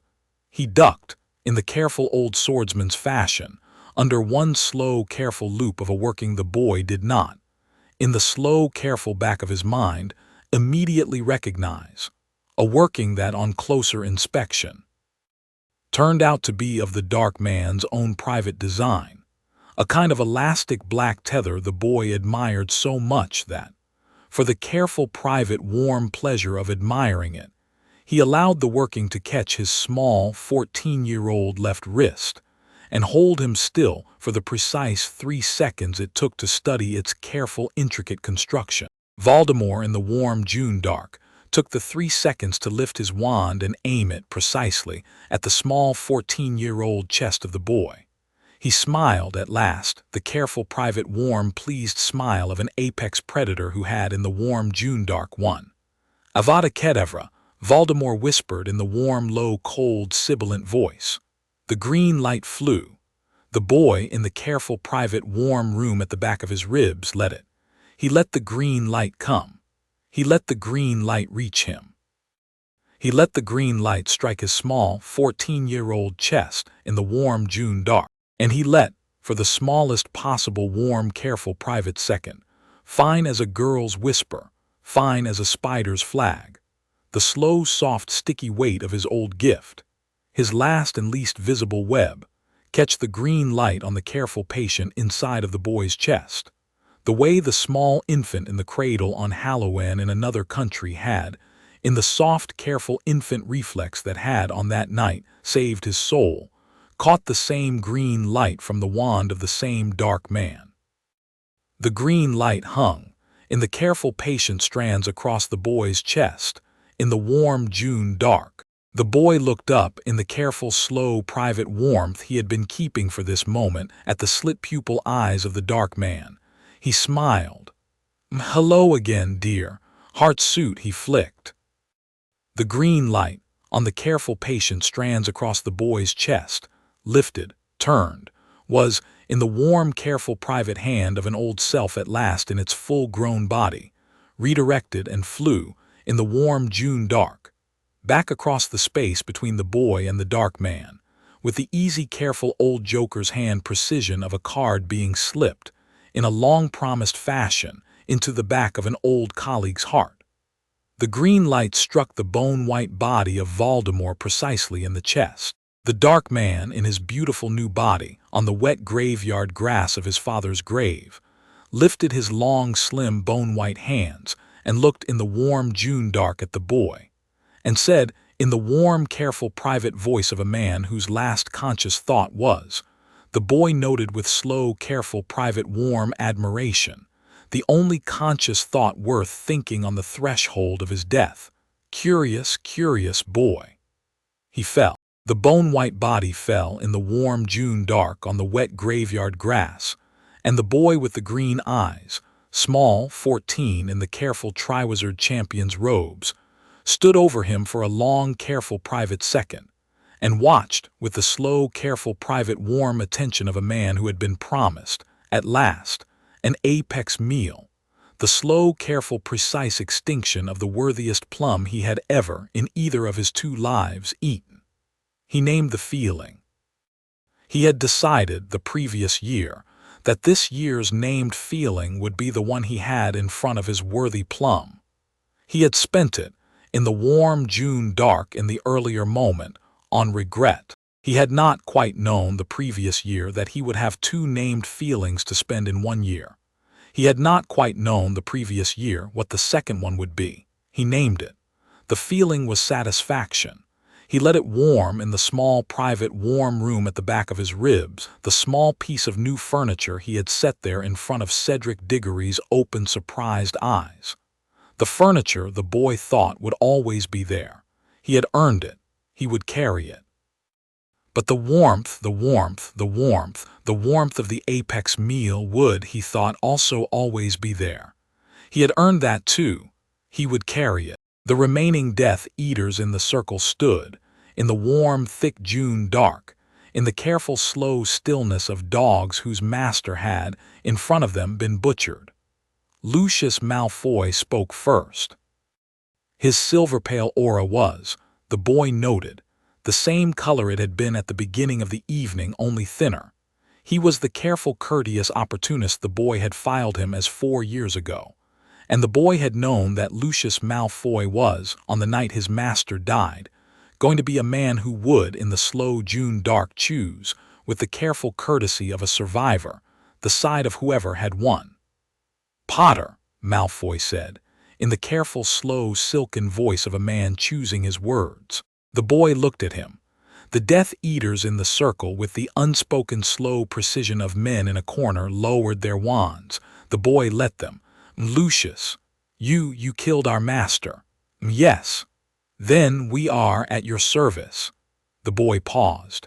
In the warm, careful private back of his ribs, the small new piece of furniture beside the warm room thrummed. He looked at the silver-pale opportunist, at the obedient hood of Rabaston Lestrange, at the wide, red, small eyes of Bellatrix Lestrange.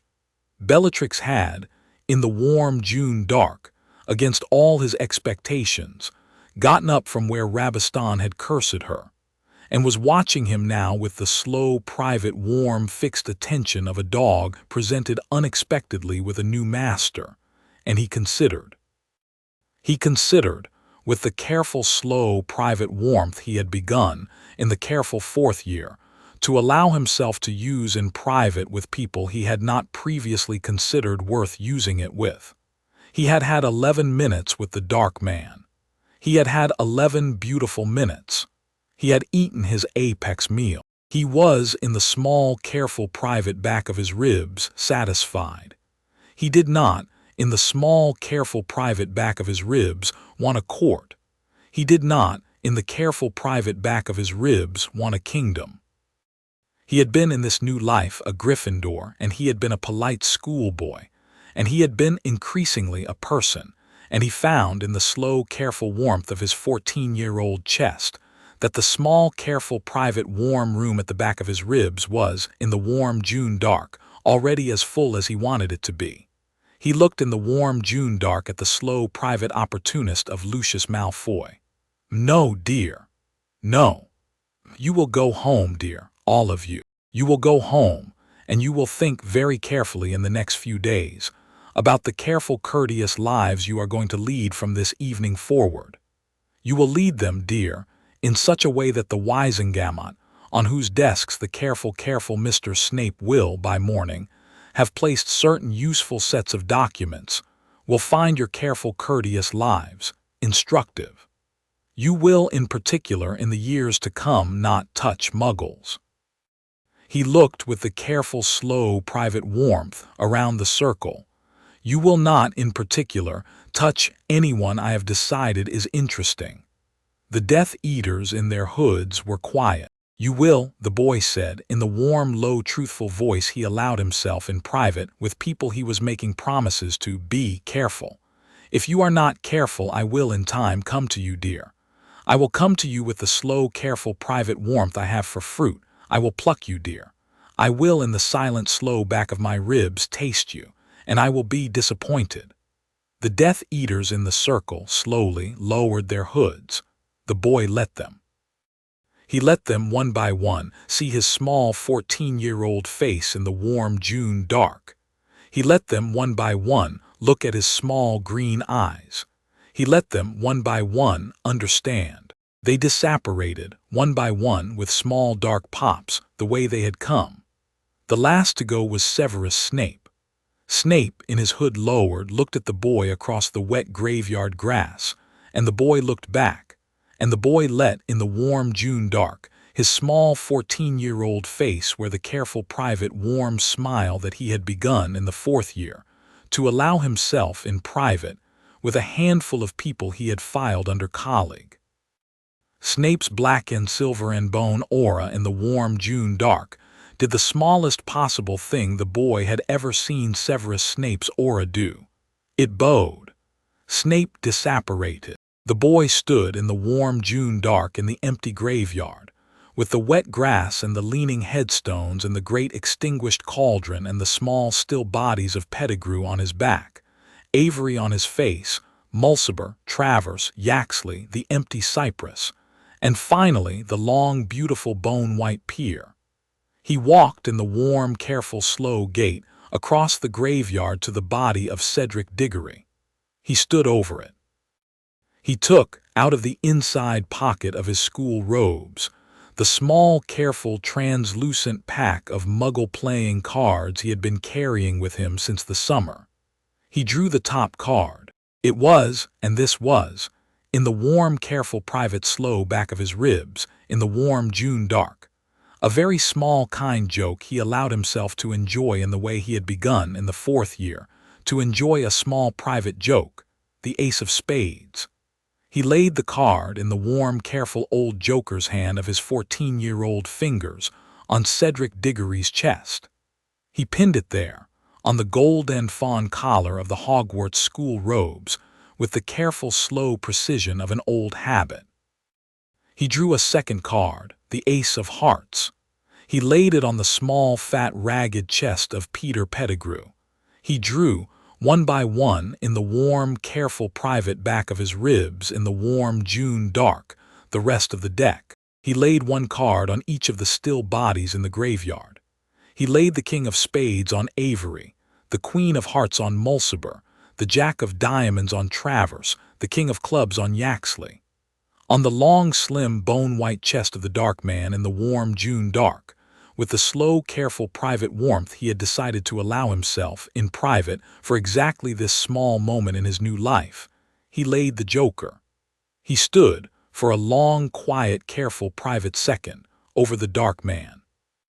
Then he picked up the Triwizard Cup, by its long gold handle, off the wet graveyard grass. He turned, with the careful, warm, private, slow gait of a man who had, at last, finished his work, to walk back across the headstones to the portkey anchor he had felt all evening, on the long, thin strand he had laid the moment they had landed. He walked past Cedric Diggory. He paused. He looked in the warm June dark at the small, still, gold and fawn body in the wet grass, with the careful ace of spades pinned to his collar. He said, in the warm, low, truthful voice he had reserved, all evening, for one person, for Hermione Granger, in the warm yellow firelight of the common room the night before, in the warm June dark, in the small, empty graveyard, to a young man who could no longer hear him. "I am sorry, Cedric, I will not forget." He gathered the body gently into his small 14-year-old arms. He laid the body against his side with his own arm under the body's shoulders. He took the cup in his other hand. The portkey hooked. The warm June dark of the graveyard twisted, swallowed itself, and unfolded. The boy and Cedric Diggory landed in the wet grass at the edge of the Quidditch pitch, in the warm June dark, with the great hedged labyrinth behind them and the wooden stands ahead, where the school was waiting. The boy with the green eyes laid Cedric Diggory's body on the wet grass. He stood up. He walked in the warm, careful, slow gait of a man who had finished a long, long evening, across the wet grass toward the stands. He saw, in the careful, low gold light of the lanterns, the faces of the school. He saw Amos Diggory in the front row of the stands, with his face already breaking. He saw Albus Dumbledore, on the long bench at the side of the field, in the warm, soft, gold and folded coat aura now drawn open, in the warm June dark, into the slow, careful, long old aura the boy had suspected, all 4 years, was the true shape of the old man. He saw, on the bench beside Dumbledore, Severus Snape, who had been there, the boy noted, since 2 minutes after disapparating from the graveyard, and was now in the warm June dark, in the slow, careful, courteous fashion of a long-running spy on the night his cover was at last permitted to lift, in conversation with the old man. He saw, in the next row, the careful gray-green aura of Professor McGonagall. He saw, 2 rows back, Hermione Granger. She was sitting on the bench beside Ron Weasley. She was sitting very still. She had her bushy hair in the careful knot at the back of her head she had worn the night before in the common room. She had her hands folded in her small lap. She was looking at him. Her aura, the careful gray-white discipline of a girl who had built her own aura all on her own, was, in the warm June dark, very steady. He walked to her. The crowd moved out of his way without quite knowing why. He stopped at the foot of the bench. He looked up at her. "Hermione, Harry, I came back." "Yes." "As the same." She looked at him. She looked at him in the warm June dark for a long, careful, slow, private second. And she looked in particular at his small 14-year-old face, and at his small green eyes, and at the slow, careful, private, warm room at the back of his ribs that, for the first time in 11 years of this new life, he had stopped entirely closing the door of. She looked at all of it. She nodded. She said, in the warm, low, private voice she had used twice now on the dock and in the common room, in the careful, slow, private warmth of a person who had decided to know what she had decided to know. "Yes, Harry. The same."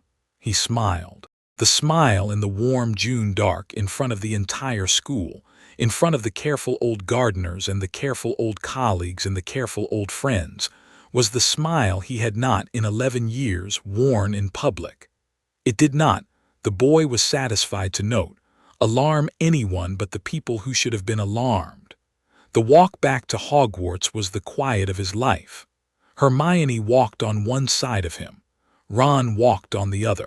Behind them, in a slow, careful procession on the long, wet grass of the pitch, and up the long, gentle slope to the castle, Amos Diggory walked beside the body of his son, with Albus Dumbledore at his elbow and Severus Snape, the careful long-running spy, holding the small gold lantern at Mr. Diggory's other side.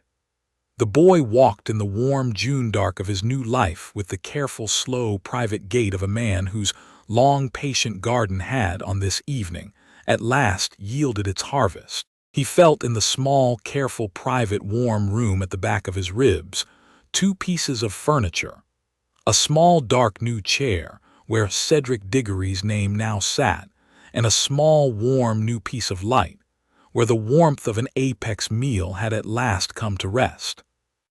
He felt on the long, fine, careful, translucent strands he had not yet dissolved the small, unsettled airs of the night around him, the cooling June grass, the cooling cypresses, the cooling small bodies behind him on the wet field, the cooling great labyrinth. He felt at the far edge of his perception, where his strands at last gave out, the small, careful, slow, warm breathing of the night itself. A garden, he thought, in the silken purring grammar he kept in the back of his ribs. A garden, he thought, 4 years in the planting, 4 years in the watering, 4 years in the pruning. The harvest is in. He walked the long, gentle slope to the castle in the warm June dark.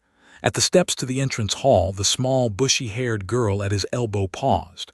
She paused, the boy noted, on a step. "Harry." She did not, for a long, careful, slow, private second, speak. She looked at him, in the warm June dark, in the slow, careful, gray-white discipline of her built aura. And she said, in the warm, low, private voice, the smallest possible careful question that the boy had been waiting for her to ask, in the slow, careful, private, warm room at the back of his ribs, all 4 years of his new life. "Are you, at last, full?" He paused. He looked at her, in the warm June dark, in the warm, careful, private face he had begun, in the careful 4th year, to allow himself in front of her. And now, on the step at the entrance to the castle, in the warm June dark, in the careful old swordsman's bow he had been keeping in the back of his ribs for this exact careful, slow, precise, small, private moment of his new life, he gave her, with the warm, low, truthful voice and the slow, silken smile he had not, in 11 years, allowed himself in public. The careful, slow, honest answer of a man who had, at last, fed. He said, with the slow, careful, private, warm hum that he had decided, 14 years ago in a cradle in another country, he would only ever hum at the end of his very best of meals. Ripe. Chapter 6 End.